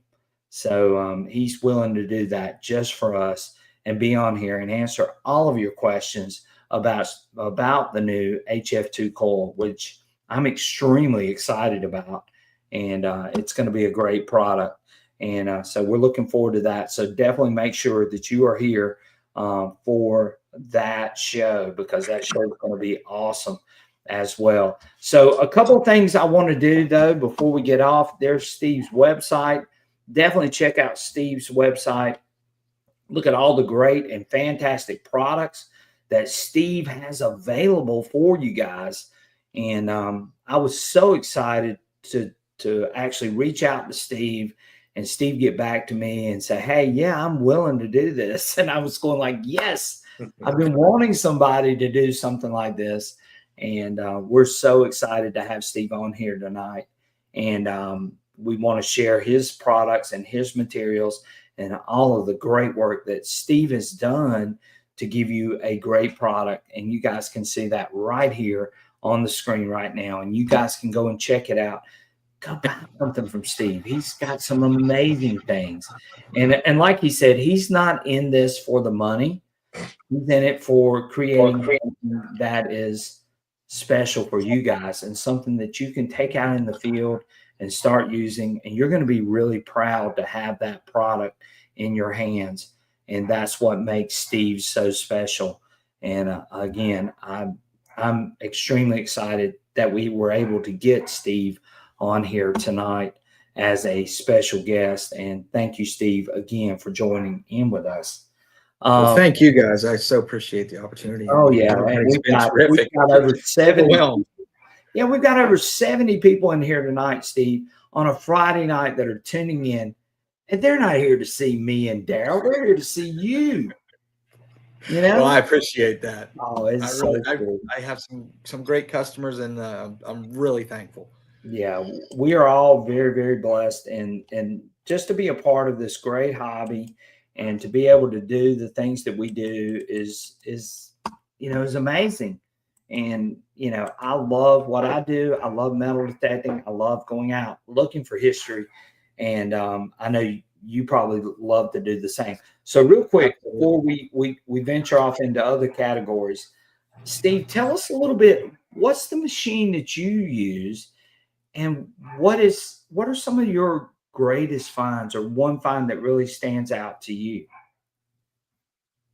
Machine right now I'm using almost exclusively. I'm using a Manicore. I really like it. I mean, Right. I'm still, you know, I've used it quite a bit. I'm still getting comfortable with it. And I think, you know, I've heard a lot of people say this and it's kind of funny, but it's true. I don't feel like I scratched the surface as far as understanding the Manicore and what it can do. But, you know, I was so comfortable with that Equinox after swinging it for 5 years. I'm not there yet with the Manicore, and yet I can't take it out and not find stuff. I mean, it's really, even not knowing it as well as I'd like to, it just does a great job for me. I've heard really good things about the XP Deus 2. It seems like the two machines are pretty much neck and neck as far as that goes. But I've always been kind of biased toward Minelab just because I've had such good luck in my style of hunting, which is looking for deep silver is basically what I do. Deep old silver coins are my favorite. And, you know, I've always had good success with Minelab. So when they come out with a new machine, I perk up and want to see what it's all about. I'm really enjoying that Manicore. Right. Not to say there aren't other great machines out there, but for Right. me, I'm so used to Minelab and the quirks and the tones and such. It's a little shorter learning curve probably. Right. So it's what we're all used to. I love the Manicore. I have a Manicore, but this has always been my baby. Yep. I mean, I've been using a XP product since 2016, and it has never failed me. And I know the guys on here will know, if I'm going to pick up a metal detector, that's probably going to be the first one that I reach for. I hunt in a lot of iron. I hunt in plantation sites, old sites that have tons of iron in them, and the Deus 2 just suits me very, very well. I like the Manicore too, and there are, like you just said, there are other great machines out there, and I brought that out quite a few times, and Daryl knows that as well. I love Nocta products. I love all the machines, because I think at this point where we are right now, I think that there are so many good machines out there that you know, you can look at budget, you can look at what types of sites you're hunting at, you can look at all of those things, and those are going to be ultimately the decisions that are going to be used to make your buying decision. It's a good time for us to be in this hobby because it's not one or two companies dominating. I mean, there are so many good machines out there. It's pushing everybody to be better. They are, and they are definitely pushing everybody to be a lot better. So we're going to do we're going to do two other things, and then we're going to do our giveaway. So the first thing we're going to do is we're going to share a couple of finds. So the first find that I'm going to show up here is a find by Miss Aggie Hall, who's on here tonight, one of our regulars. And she shared this find with me, and this is a beautiful gold ring, 916 UWD. And if Aggie's on here, Aggie, share with us the particulars of this find and any information that you would like to include with this beautiful gold ring find. That's a beautiful gold ring, is it not? According to my calculator here on my iPhone, it says that's 22 karat. Impressive. 22 karat gold. Yep. So, yeah, I'm going to let Aggie come on here and share that with us. Hopefully she's still with us. And we're waiting on Aggie. Yeah, don't tread on me because it looks heavy. It looks heavy, all right. Yeah, it's definitely heavy if it's 22 karat gold. I'm waiting on her. I know she's on here because, hey, let me tell you something. If there's a giveaway, Aggie is here. Yeah. I can promise you that. Yes, that's a beautiful 22 karat gold ring that she does. And Aggie is she travels up and down the eastern seaboard too. So yes, That's a heck of a dig there. yeah, that's an awesome dig. And I'll wait for Aggie for a few minutes, and we'll see what she does. I'm going to step away for 1 second, guys, and I'll be right back. And hopefully Aggie will come on here while I'm gone for a second. Steve, I'm very impressed with the information that you've told us tonight. That's a lot of that I didn't know you put that much into these rods, but that's amazing. Well, thank you. I appreciate that. Yeah, Yeah. like I said, I want to, there's nothing worse than hunting with something that you're not pleased with, something you're just not happy with, and I try to find those things when I can and improve on them if I can. So that's kind of what I like to do. I've always been a tinkerer and a problem solver type of personality, and so if there's any kind of a little problem that I can solve, I'm all for it. But you did an awesome job on these. I guarantee you. Like I said, I've had them now for, I don't know, a year and a half, 2 years, and I really enjoy using them. They look good. They feel good. If anybody's interested, I mean, I've always highly recommended it. The day I got it, I've been bragging on it ever since. Well, I appreciate that. One comment I will make. I saw a comment scroll across. Somebody was asking about the finish on them and how well that holds up. It holds up pretty well. It holds up real well. Surprisingly. If you're a saltwater hunter, especially with the Daya shaft, if you're a saltwater hunter and you don't clean your shaft well, and you get some sand up there inside the handle part where it collapses through, and you collapse it a lot, it can get scratched up there if you don't keep that part clean. But just in normal detecting, like a lower rod, they do a pretty good job. So that finish holds up pretty well.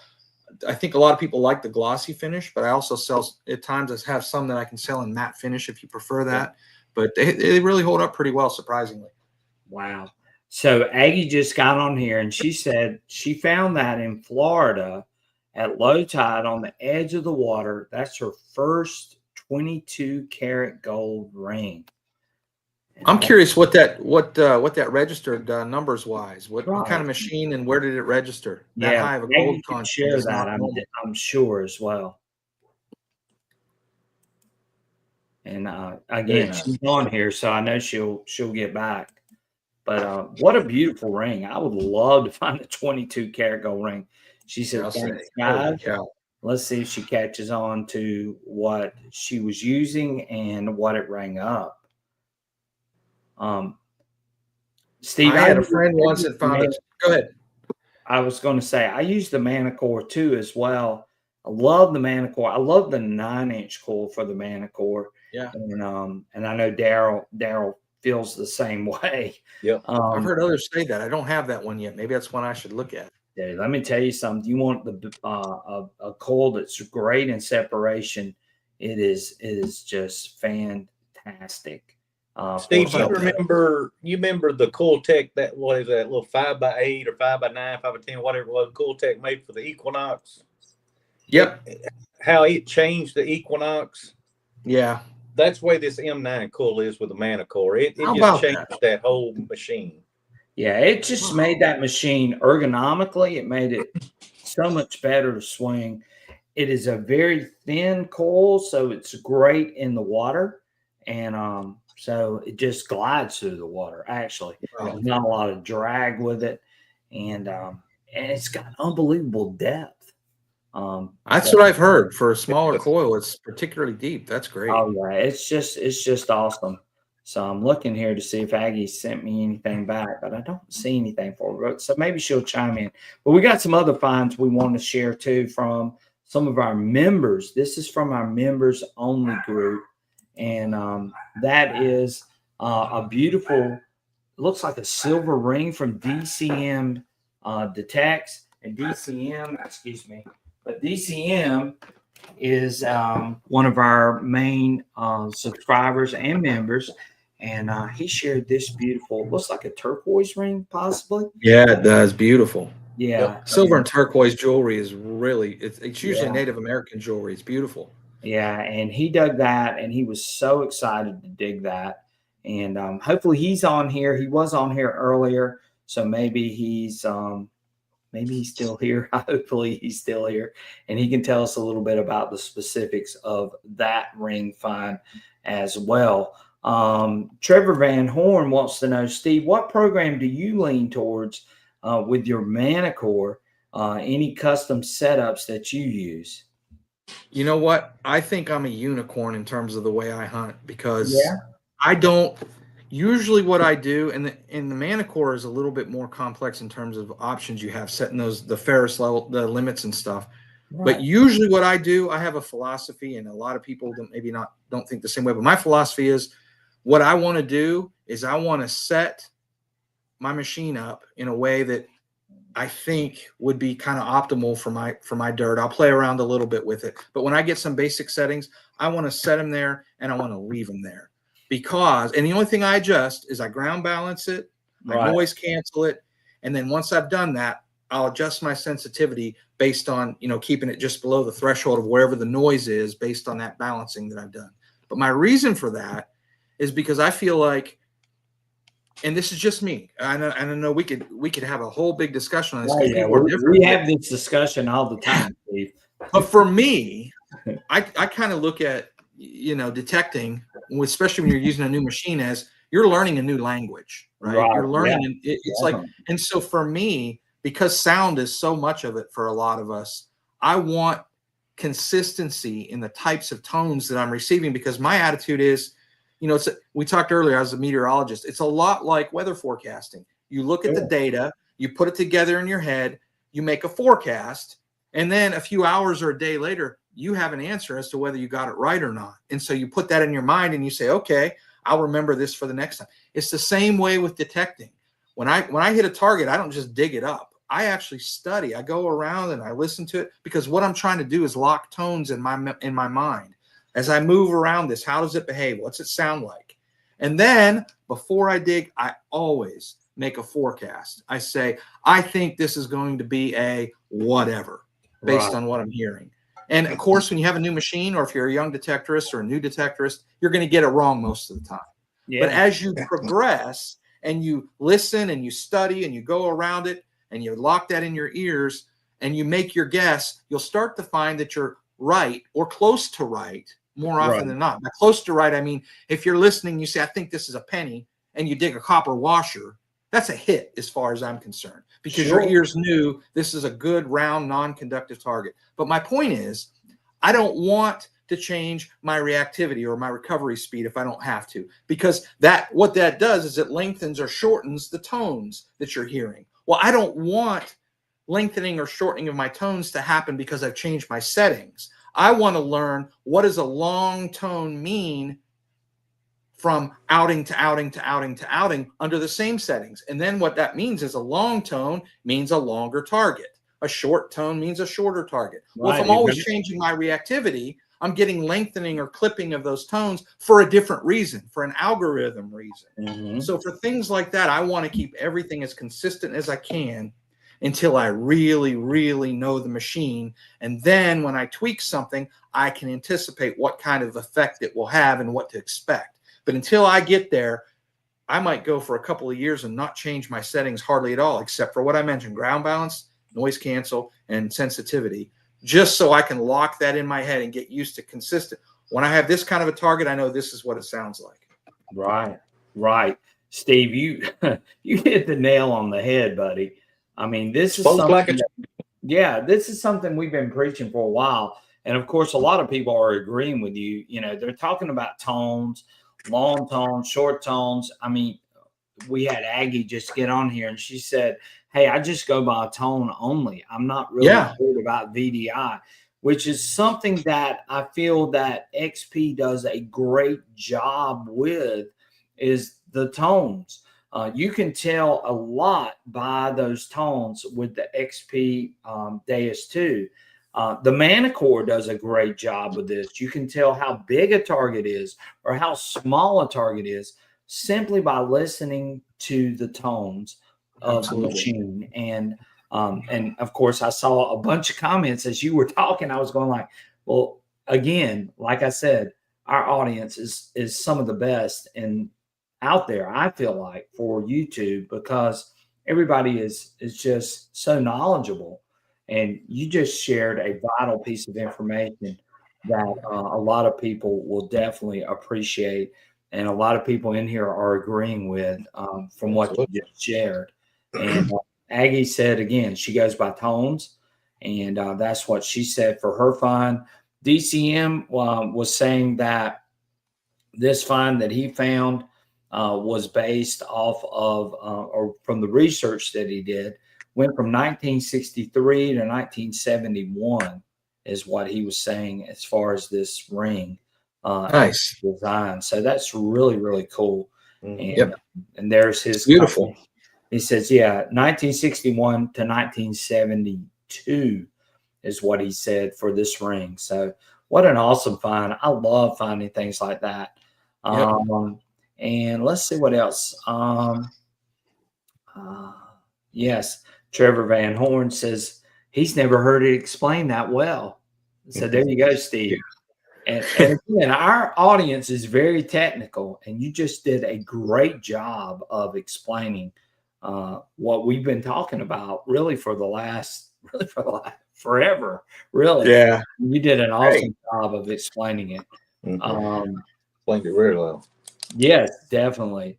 DC Diggins says, I agree on trying to predict the target. With more hours, you would definitely see your correct percentage improve.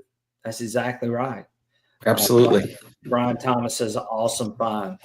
So the last find that we're going to share up here was by LC Hunt, and it's a beautiful flowing hair, large cent.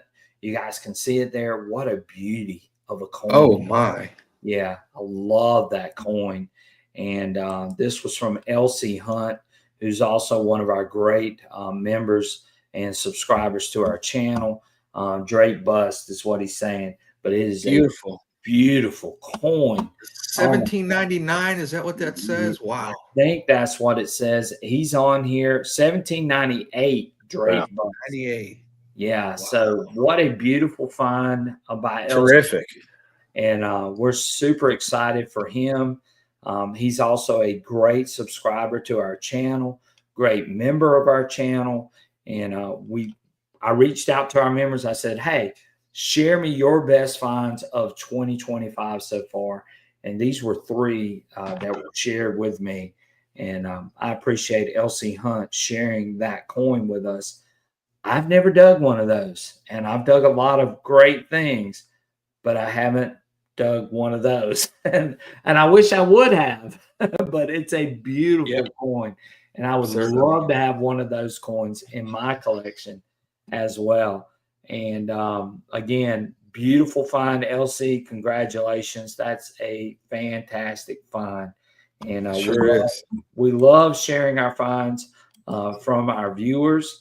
And you guys did a fantastic job. Congratulations to each and every one of you, Aggie, DCM, and LC. Thank you guys for sharing that find or those finds with us. So yes, definitely good. And I know, Steve, I apologize. I'm keeping you on here way longer than what you thought. I'm having fun. It's all good. Oh yeah, well, we have a ball on here, and that's what makes this show so special. Key Day Kid says, Brian, if you dug one, would you lick it KG and Ringy style? Probably. I probably would. But you know what? And I'll tell Steve this, and I'm going to brag just a little bit, Steve. I've dug the earliest coin that I've ever dug in the United States, right here where I live. And I dug a 1619. Yes, 1619 Danish coin on my property, on my permission. The one 1619, what did you say? What kind of coin? It was a Danish coin. And the only reason why I found out what it was actually somebody on Facebook saw it and they said, hey, Brian, I know exactly what that coin is. And it turned out to be a 1619 coin from the Netherlands. Yeah.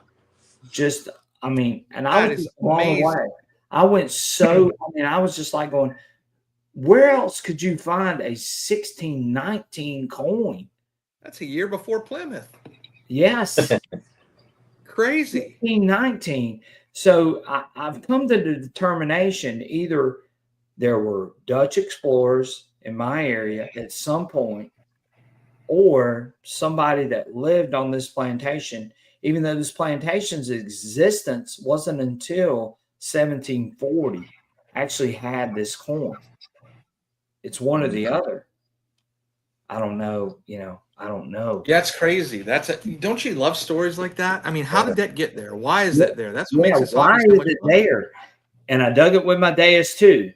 And I've dug some just unbelievable finds in the last year, especially.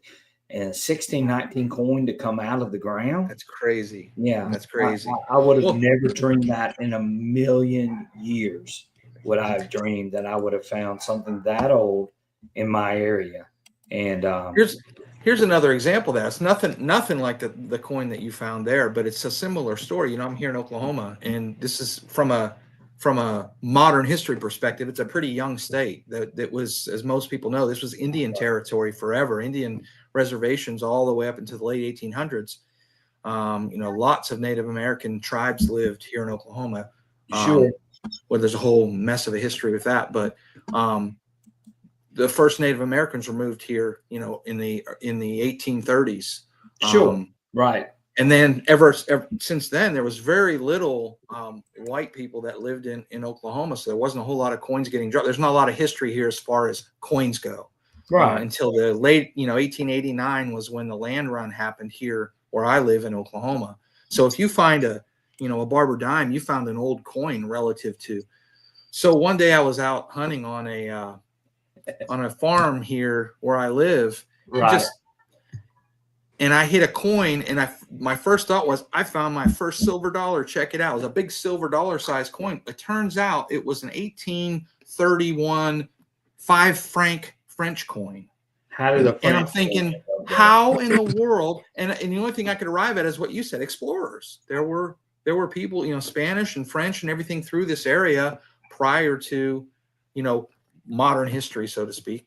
And that's the only thing I could think of is maybe it was some explorer dropped a coin while he was here. So that's what makes this hobby so much fun. How did this get here and why? Yeah. Oh, yeah. I'm just going like, what the heck? But you know what made it even more? What made it even worse was, well, not that it was worse, but I dug that coin, and then right after that, Michael dug a constellation Nova constellation in the same day. I dug. You're kidding? Yes, this happened in the same day on the same hunt. Michael dug a Nova constellation, and I dug a 1619 coin. So here I am celebrating that I dug a 1619 coin, and he comes back and digs the first coin ever minted by the U.S. government in 1785. I'm coming to your house. Yeah. What the heck? Is that not the craziest thing? That's like a detectorist's dream. Let me buy a piece of property where I can hunt on my own property and find cool stuff. Yes. Yes. It was just really crazy. It was one of the best. I won't say it was the best day. The best day I had was I dug a USA button. I dug a King George. I dug a whole bunch of other things all in the same day. But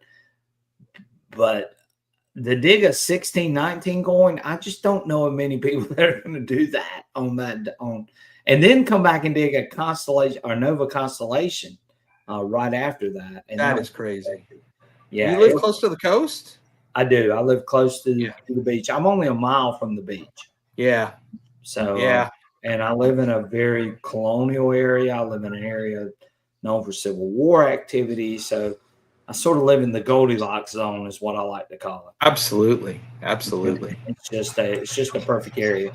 So real quick, I want to do our giveaway, and I'm trying to, excuse me guys for just a second, trying to adjust my AI tracking wants to track me every time I move my hand, which it just did, which I shouldn't have moved my hand. But anyway, I want to do our giveaway, and again, we're going to do a giveaway from Steve's Detecting Rods. What better way to finish this night off than to do a giveaway from Steve? So, Steve, tell them what our giveaway is going to be from you tonight. Well, I wanted to give away a $50 coupon for anything on my website. If you find something on there that you like and you want to buy, I give you $50 off of your purchase. Okay, so we're going to get $50 off of anything off of Steve's website. So that's going to be our first giveaway. Our next giveaway is going to come from our sponsor. And one of our main sponsors of our channel is LMS Metal Detecting here in Myrtle's Inlet or Myrtle Beach, South Carolina. And I'm going to show you what that giveaway is going. So we're going to have 2 giveaways tonight. And hopefully you guys have stuck around till the end in order to win both of these giveaways. But that giveaway I'm going to add to our stage is going to be what you see featured here. We're going to get a MindLab hat, some MindLab gloves, an LMS koozie, and then we're also going to have a MindLab finds pouch, which are all going to be given away by LMS Metal Detecting. And guys, if you want friendly service and you're looking for anything metal detecting related, if you want to get that new XP-Deus 2 HF2 coil, go check out Mike at LMS Metal Detecting. He can get you hooked up with that coil. And also too, just to let you know, he's not asking for a down payment. You can get on a waiting list, and he will make sure that you're in line for that HF2 coil from XP. So definitely check Mike out, LMS Metal Detecting. His information is scrolling across the bottom, and Mike is a super guy to deal with. He'll get you anything and everything metal detecting related. And if you're looking for a metal detector, naturally, Mike can take care of that for you. He's a good friend of mine. In fact, Mike and I started together when I first started metal detecting, and he's got a special place in my heart. And Mike is a super, super nice guy to deal with, and fast, friendly service after the sale. There's a lot of guys that are going to sell you metal detecting equipment, but they're not going to give you the service after the sale. And I promise you, Mike will do that. And Mike is very good for doing that as well. So again, LMS Metal Detecting, go check him out. And again, his information is scrolling across the bottom. And we are so excited to have Mike as a sponsor. So our first one is going to be for Steve and his $50 off, which we're going to do right quick. And I'm going to share that up here. And let me share my screen with you guys. And you guys can enter that in. And that is going to be on our giveaway tool. And it is hashtag Steve.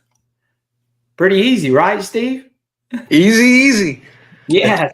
So hashtag Steve, enter that in, and you can get into the drawing for the $50 off on Steve's detecting rod on his channel, on his page.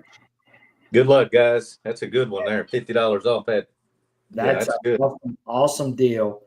Sure is. And anything off of Steve's site, go check out Steve's site, and I will put that up real quick. We'll show that up on a banner below. You guys can check it out at stevesdetectorrods.com. And we're going to let everybody get in. We got 35 in here, Steve, that have already signed up. That's terrific. Oh, yeah. Oh, dude, they're all pumped up about you for sure. And we have 73 people in here tonight. Wow, that's great. I appreciate it, everybody. Oh, yeah. And let me tell you something. Steve and I have been talking for the last 2 months, and I hope you don't mind me sharing this out here, Steve. But anyway, Steve said, hey, I'm a little bit worried about coming on your show. I want to be able to make sure I got enough stock for stuff.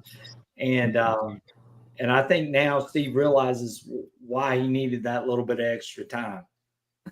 Yeah, that's right. I sure do. Right. And we have a big crowd, a big audience, and just a super group of people here that are with us tonight. And again, if you want to get one of these shafts or one of these rods, a lower shaft, full outfit for an XP-Deus 2, Steve is the guy you want to deal with, and he does a fantastic job. You guys have seen all the fantastic comments that people have left about Steve, and they'll tell you that he's a stand-up guy. And we only have stand-up guys on our channel for sure. And we appreciate Steve taking his time to be with us tonight. Yes, I appreciate you guys having me. It's great. Oh, dude, it's been awesome. I'm interested in the counterweight for the Manicore. Recently purchased the M15 big jump from me from the M9. That 15-incher is a big one. That's a big tool. That is a big coil. It is. It really is. I like that coil though. I did a whole hunt with the 15-inch coil, and Michael was with me, and Michael was like blown away with all the stuff that I found using that 15-inch coil. It's a great coil. It really is. Yeah, it's surprisingly it's not horrible separation either. You'd think a coil that big, but it does a pretty good job. Yeah, I was trying to see if I had it here. I wanted to show you guys that coil. It's not going to fit in the screen. Yeah, it's a big coil for sure, but where it is, I've got it somewhere in here. But anyway, yeah, fantastic coil, and you would definitely want that counterweight for Steve's coil. Definitely helps for sure. So we've got 48 people that are involved, and we got 76 people in here, and we appreciate each and every one of you signing up for this giveaway tonight. And what a fantastic giveaway. And we appreciate Steve for doing this and being on here tonight and taking his Friday night to share his expertise and knowledge with us tonight. And again, Steve, I can't thank you enough for being Well, our feelings mutual. I really appreciate you guys giving me the chance to get on and chat and meet some of your viewers and have a great time. Well, just like Buzzsaw said, this has been a really great show. They didn't know that talking about shafts and rods would be so good. If you were in a porn channel, I guess. I mean, that might have been good. Yeah. But anyway, back to this. Steve does a fantastic job, and we appreciate Steve for taking his time tonight. And he's just shared some great information with each and every one of us.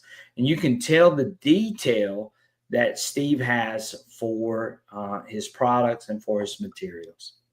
One thing I would like to mention about Steve's detector rods about the counterweight. You know, it's removable. I don't want people to think that they have to leave this counterweight on there all the time. Sure, right. It screws in and off. And if you do want to leave it on there, you can take the back off of it and you can take the weight out of it. It's got bags of weight in it. So you can change how much weight you put in it.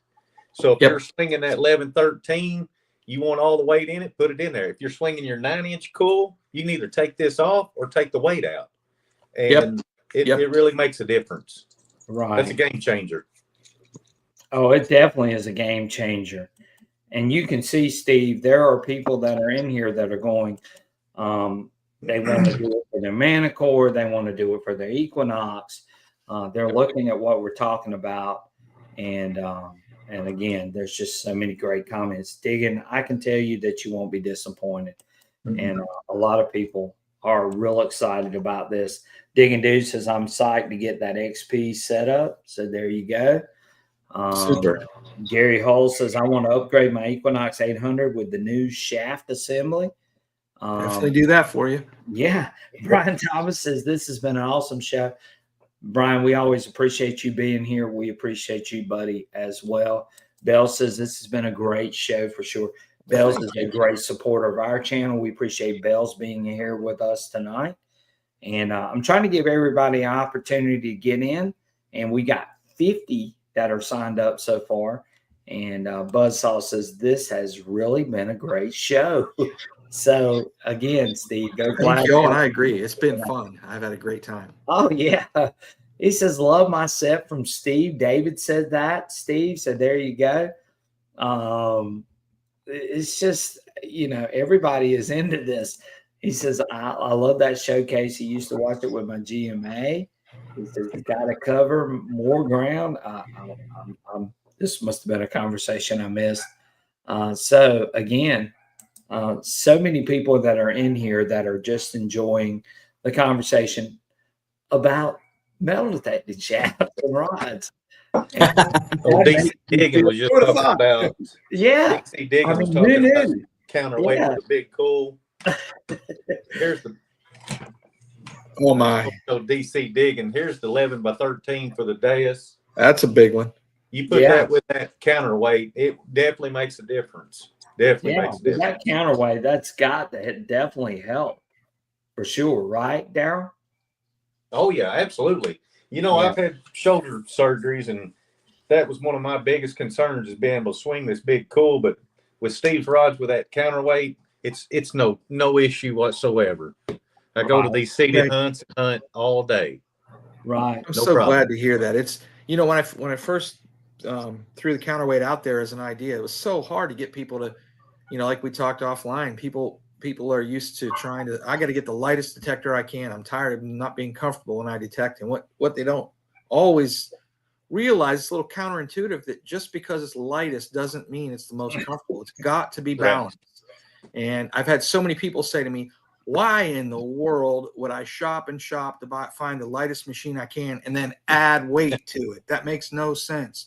And I understand, I get it. Yeah. But you know, you just think about it in terms of the teeter-totter, right? If you got a kid on one side and no one on the other side, and that teeter-totter is up in the air and you got to pull it down. Whereas if you got somebody on both ends and they're balancing each other out, the weight is what's allowing it to balance. And it's a similar thing with a metal detector. The handle's the fulcrum. You've got a big coil on one end and you got nothing on the other end. It's physics. Yes, it's physics. Really.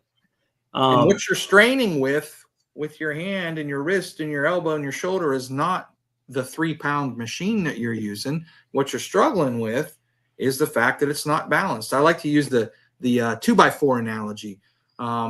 If there's an 8-foot 2x4 sitting out there in the yard and I say, go get that and carry it to me, you're going to walk out and you're going to grab a hold of it. You're not going to grab it at the end and try to carry it. And it's, you know, the end is bending down to the ground. You're going to grab it toward the middle because that's where it's balanced. And if you're off a little bit, if one end starts tilting toward the ground, you naturally slide your hand to find that middle point to where it's balanced. And then you could carry it all day. It's not heavy at all. But if I said, nope, you got to carry it 1 foot from the end, you're not, you're going to be struggling with it because it's imbalanced. So we know this intuitively, and it's just applying it to a shaft. When you're designing a shaft, that's all you're doing. Well, Steve, you've done a great job, dude. I mean, it's just, you know, I'm sitting here looking at these comments and almost everybody's agreeing with what we're saying. You know, Key Kid says, I didn't think the counterweight would work as well as it does. He said, you got to try one. And so true. LC Hunt says, sounds like there are a lot of happy customers in the crowd. And of course, we saw a lot of that. Richard Pelkey says, I always enjoy your show. Thank you, Richard. We always appreciate you. Joe Dirt says, great show, good products, and great personality. You know, I watch a lot of these live streams, and these guys are just so dull. And I come on ours, and, you know, I got guys like you. I got guys like Daryl down below, Michael, you know, and our shows are just so much more interactive. We try to answer questions. We try to involve everyone. And I think that's the difference in a lot of cases. I remember when we were talking about it, I said, I'd love to have it to where we could interact with the audience and answer questions. You said that's exactly what we do. And it's true. You do. It's great. Yes. And Ferris Grump says, what did you expect? We're dirty guys and gals. That's definitely true in some cases, for sure. So yeah, we've got so many great people. Shane Smith says, I found my first Indian head coin today on my property. That's on your own property. That is great. On your own property. That makes it even better. S.I. Rambler says, I haven't swung a coil since last September due to major injury, but I'm stoked to get back into it later this year. Get one of these Steve's shafts or rods. They'll definitely help you get back into the hobby for sure if you've had any sort of issue like that. Definitely no question about it. Let's see here. I'm looking at all the things. Trevor Van Horn says counterweight is probably the most genius idea the big companies haven't thought of. Steve's making it happen for all of us. Yep. There you go, straight from Trevor. We appreciate Trevor so much. Thank you.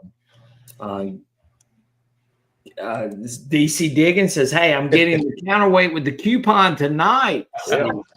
So there you go. DC Diggins says that for sure.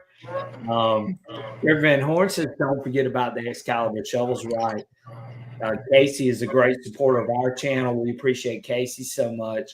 Excalibur shovels, awesome shovels. If you're looking for a great shovel, go check out Casey and Excalibur shovels for sure. Let's see here. And I think that's going to be it. So I think we're ready to do our drawing. Y'all ready? Everybody? Good luck, guys. Okay. Let's do this drawing. And this is for $50 off from Steve. Go to his channel. We're going to put his page. We're going to put his page up down here below. And if you win this, again, Steve, how do you want me to do this? You know what? You can give out my email address. It's Steve at Detector Rods. If you win, just send me an email and we'll talk, figure out what you want, and I'll get you taken care of. Okay. How's that sound? Okay. That sounds Steve great. at stevesdetectorrods.com. Okay. And we're going to do that drawing at this point. And you guys can reach out to me. And I'm going to put my email out up there real quick. And that is sransc@gmail.com. So if you win this drawing, then of course reach out to me and then I will forward the information to Steve. Okay. That'll probably be the easiest way, right, Steve? That worked. Yeah, that'd be great. Okay, right. So if you win tonight for this drawing, again, sransc@gmail.com, and I will forward your information. You need to send me your address and so on to that email address below. And Daryl, thank you so much for you being here tonight as well, buddy. Hey, it's my privilege. I was excited to meet Steve, and Oh, I'm yeah. glad He's you been invited an me. awesome Yeah. guest. You know, I think what people realize is that this dude down here below knows a lot about not only about what the product that he's making, but he also knows a lot about metal detecting. And that's what we love to see on here is when we have someone that is a metal detectorist and someone that makes a great product all at the same time. And again, this has been awesome. So let's do this drawing real quick and let's see who our lucky winner is going to be. So Steve, one more question. If someone wins overseas, are you going to ship overseas for this drawing? Okay. Yeah. All right. All right. So here we go. And let's see who's going to be the lucky winner. It's going to be Sniff It Out. Sniff It Out. You are the lucky winner of $50 off from Steve's Detecting Rods. So definitely send me. Congratulations. Yeah, Sniff It Out. Way to go. And Sniff It Out is a regular on here. And we appreciate him being a part of our show tonight.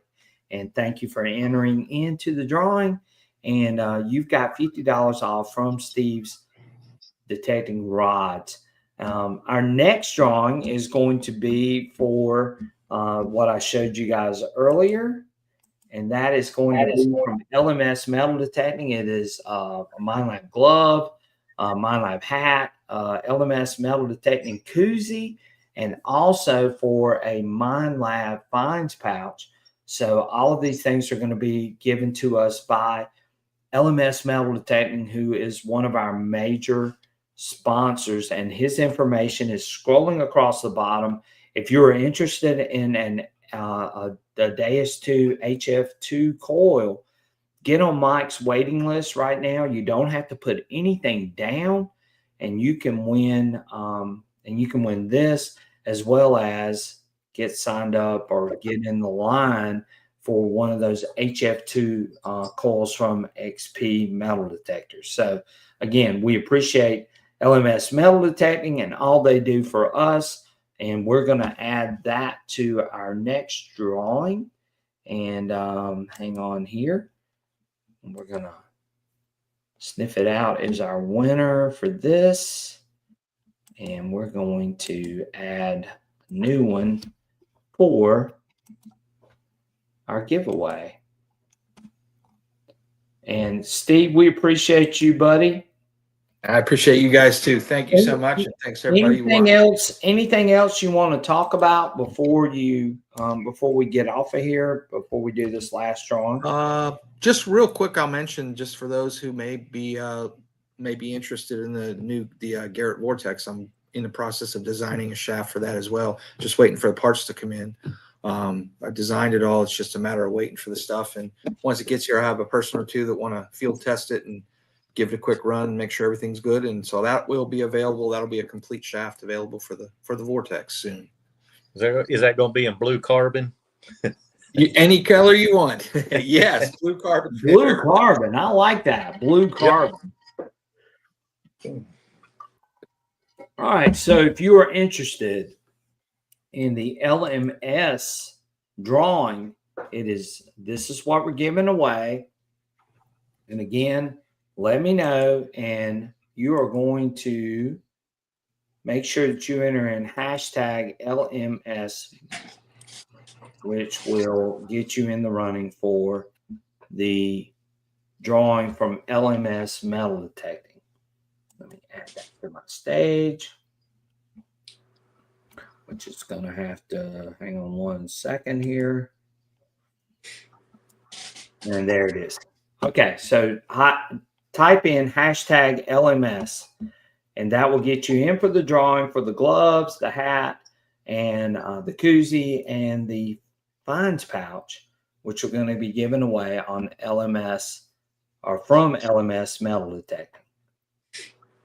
Good luck, guys. That's good. Yeah, that's good good. luck. That's a great prize too. That's about $50 worth of stuff there from LMS Metal Detecting. So, Steve, we talked about the Vortex. What do you see? Yep. What do you see as far as when you might have that available for the Vortex? I think about that for a minute. The tubes are in production. I would say I will probably have that out to a field tester within the next 3 to 4 weeks, and then presuming that the feedback is good, which I don't. It's the design of that machine, as far as the way the components fit on the shaft and such, is very much like the Equinox 600, 800. So I don't anticipate there being any.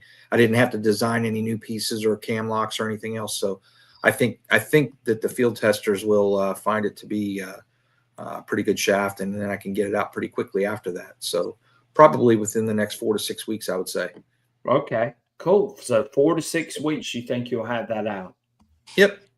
Cool. Yep, that's what I'm expecting. Right. Any other products or any other thing you got coming down the line as far as that? Aside from that, the only other thing that as we talked about earlier, that I'm really trying to focus on is seeing what I can do as far as that lower rod for the new HF2 coil for the Deus. I'm hoping that I can work something out there and get a battery that'll fit in the shaft and also be able to be charged with the Deus charging system. So that's the two things I'm most focused on right now. Right. And hopefully you'll be able to do that. I think you will. Yeah, I'm hoping so. Yeah, I think you will. Yep. Let's see. Yeah, like I said, I do have a friend that the guy that makes the RC Diggs mounts, really good. And if it's doable between the two of us, we'll get it done. Right. Well, I know you do a great job. And like I said, real quick, let me show mine real quick. But there it is. You guys can see it in all of its full glory on my Deus too. And I love the shaft. I love what Steve's done. And again, you guys need to check Steve out and get you, if you have a Deus 2 or if you have a Manicore or any other machine, Steve can get you hooked up for sure. And this is a awesome shaft, and I love it. I love it for my days too, especially. It's great. It's great to hear. I do too. And like we mentioned before, if you don't see it on my site, don't ask. I mean, there's so many things that I now am producing that I didn't necessarily intend to, and had so many people say, "Hey, can you make one of these?" And Yeah, right. So just I'm always happy to talk.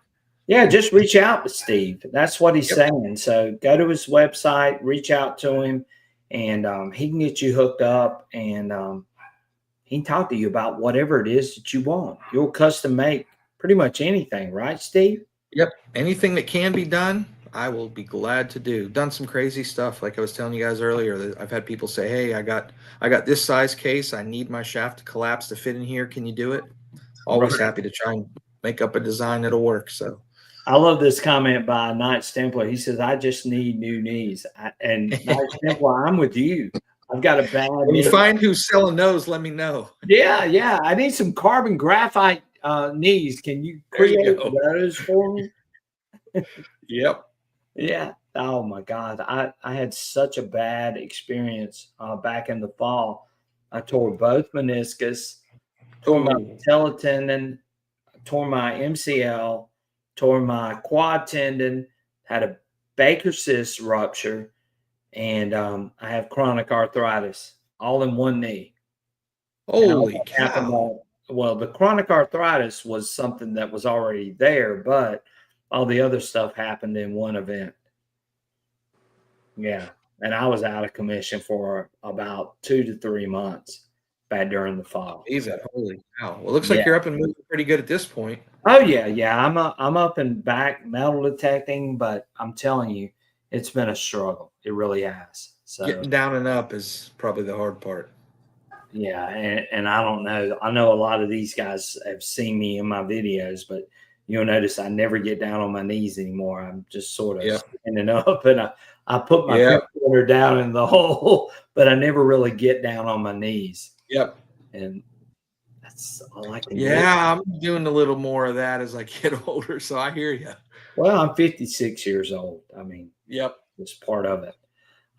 Carson Chris, thank you so much for the super sticker at $4.99. I appreciate that. Ferris Grump, as always, great supporter of the channel. Thank you so much, Ferris Grump, for the super sticker. We appreciate that. And by the way, all proceeds that go into the channel go straight back to the channel. They help pay for our live stream. They help pay for shipping of products. They help pay for all these many things that we do. And we appreciate your support. And thank you guys so much for contributing tonight. So we've got 45 in here, I believe. We're going to give them a few more minutes, and then we're going to get out of here because I know we've kept Steve probably a lot longer than what he probably wanted to be here tonight. Oh, good. Like I said, lots of fun. Oh, dude. Well, we appreciate you so much. And, we've just got a fantastic audience that really loves the hobby. We really love our community, and it's just a lot of fun. I just love coming in here every Friday night and hanging out with everyone and just having a great time. That's what it's always about. Yep, terrific. Yeah, we definitely enjoyed that. And Daryl, again, thank you so much for filling in for Michael tonight. Michael had an engagement with one of his best friend's son was going to graduate and had a birthday party all at the same time. So Michael says, "Hey, I can't be here tonight." And I said, "Well, that's no problem. We've got the pinch hitter, which is proud big." To be here. Go ahead. And he stepped in to hit a home run, huh? Right. And he loves Steve's detecting rods. So it was perfect. It was the perfect scenario. Appreciate it. Darren, you got anything you want to say to Steve before we do this final drawing tonight? Man, I'm just going to reiterate what I've already said. I've been using the shafts for a couple of years and very impressed with it. They're very dependable. I've put it through everything, and it still looks brand new. And I haven't had any issues out of the cam locks or anything. So if don't be afraid to purchase it. You're getting a very good quality product, and he backs it up, and you can tell by what he said. He's put a lot of work into these shafts to make them where they are. So I'm very impressed with it. And I'm like you, Daryl. And to hear him talk tonight and to hear him explain everything, that's way more than we're going to get out of his website for sure. Right. And guys, if you can't appreciate what you heard tonight from this gentleman, then I'm sorry. This guy knows what he's talking about. He's thought a lot about the design of all of these things. And I was blown away. I really was. I really wasn't expecting what I heard tonight for sure. Well, thanks, And guys. it was awesome for sure. I talk too much, and so I'm glad somebody can appreciate it. No, dude, we really, I mean, that was awesome. I mean, it just really was to hear you explain it, to talk about how you designed it, how you thought about those things. I think that's what people need to hear, that they don't hear from even some of the metal detecting manufacturers. And I think that's, when they hear you talk about how you thought about this and how you thought about that and so on, I think those are things that people can relate to, and they see the passion, they see the thought process in all of this. And it's not just a shaft, it's not just a rod, it's way more than that in a lot of cases. And I think that's what people see when they hear you explain those types of things to them. And that's just, to me, that was the great thing about the show tonight. Well, you know what else? It's made in the USA. Right. And it's made in the United States. That's another big one for sure, Daryl. Yep. Yeah. All right. So let's do this final drawing. We got 47 that have entered in. We got 70 people in here tonight that are watching and tuning in. And we appreciate each and every one of you tuning in tonight. Thank y'all so much. Check out all of our other content on Southern Relic Adventures. I think you'll be impressed. I think you'll like what you see. There's something for everyone. So if you're a beginner, if you're an advanced, you're going to see a little bit of everything. You're going to see some great hunts. You're going to see some instructional video. You're going to see some great live streams like this live stream tonight with Steve. So you're going to see all of those things. And we want to be your one-stop shop for everything. If you need information, if you want to see a great hunt, if you want to get education on a particular machine, product, whatever it may be, then we want to be that channel that you come to find out all of those things. And that's why I think our channel is so much different from any other channel that is on YouTube. And again, I appreciate all of you. So let's do this final drawing. We have 48 in the house, and we appreciate LMS Metal Detecting for donating this prize for tonight. And don't forget that we have XP Metal Detectors with us next Friday night. Tune in. It's going to be a great show. We're going to have Philippe from XP Metal Detectors here with us. We're going to be talking that HF2 coil. We're going to deep dive. We're going to ask him the questions that nobody else has heard. And you guys know, I love the XP Deus 2.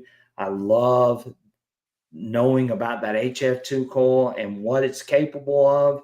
So we're going to open it all up to XP, and we're going to hear from them straight from the horse's mouth next Friday night. Think about some of the things that you want to talk to XP about, some of the questions that you have about the HF2 coil. And we're going to have Philippe here. So you're going to have that opportunity to find out everything that you want to know about that HF2 coil next Friday night. So you definitely want to be here for that. And we're going to have a giveaway too from XP, hopefully, on next Friday night. So you definitely want to be here for that. And we appreciate all of you. So let's do our drawing for the LMS detecting package that we're going to give away tonight. So let's do our drawing. And here we go. Good luck, guys. Yes, good luck, definitely. And that is going to be Mr. Wilton 925. You are the winner of our package from LMS Metal Detecting tonight. And you need to send me your email address to sransc@gmail.com. So we're going to put that up there, Wilton.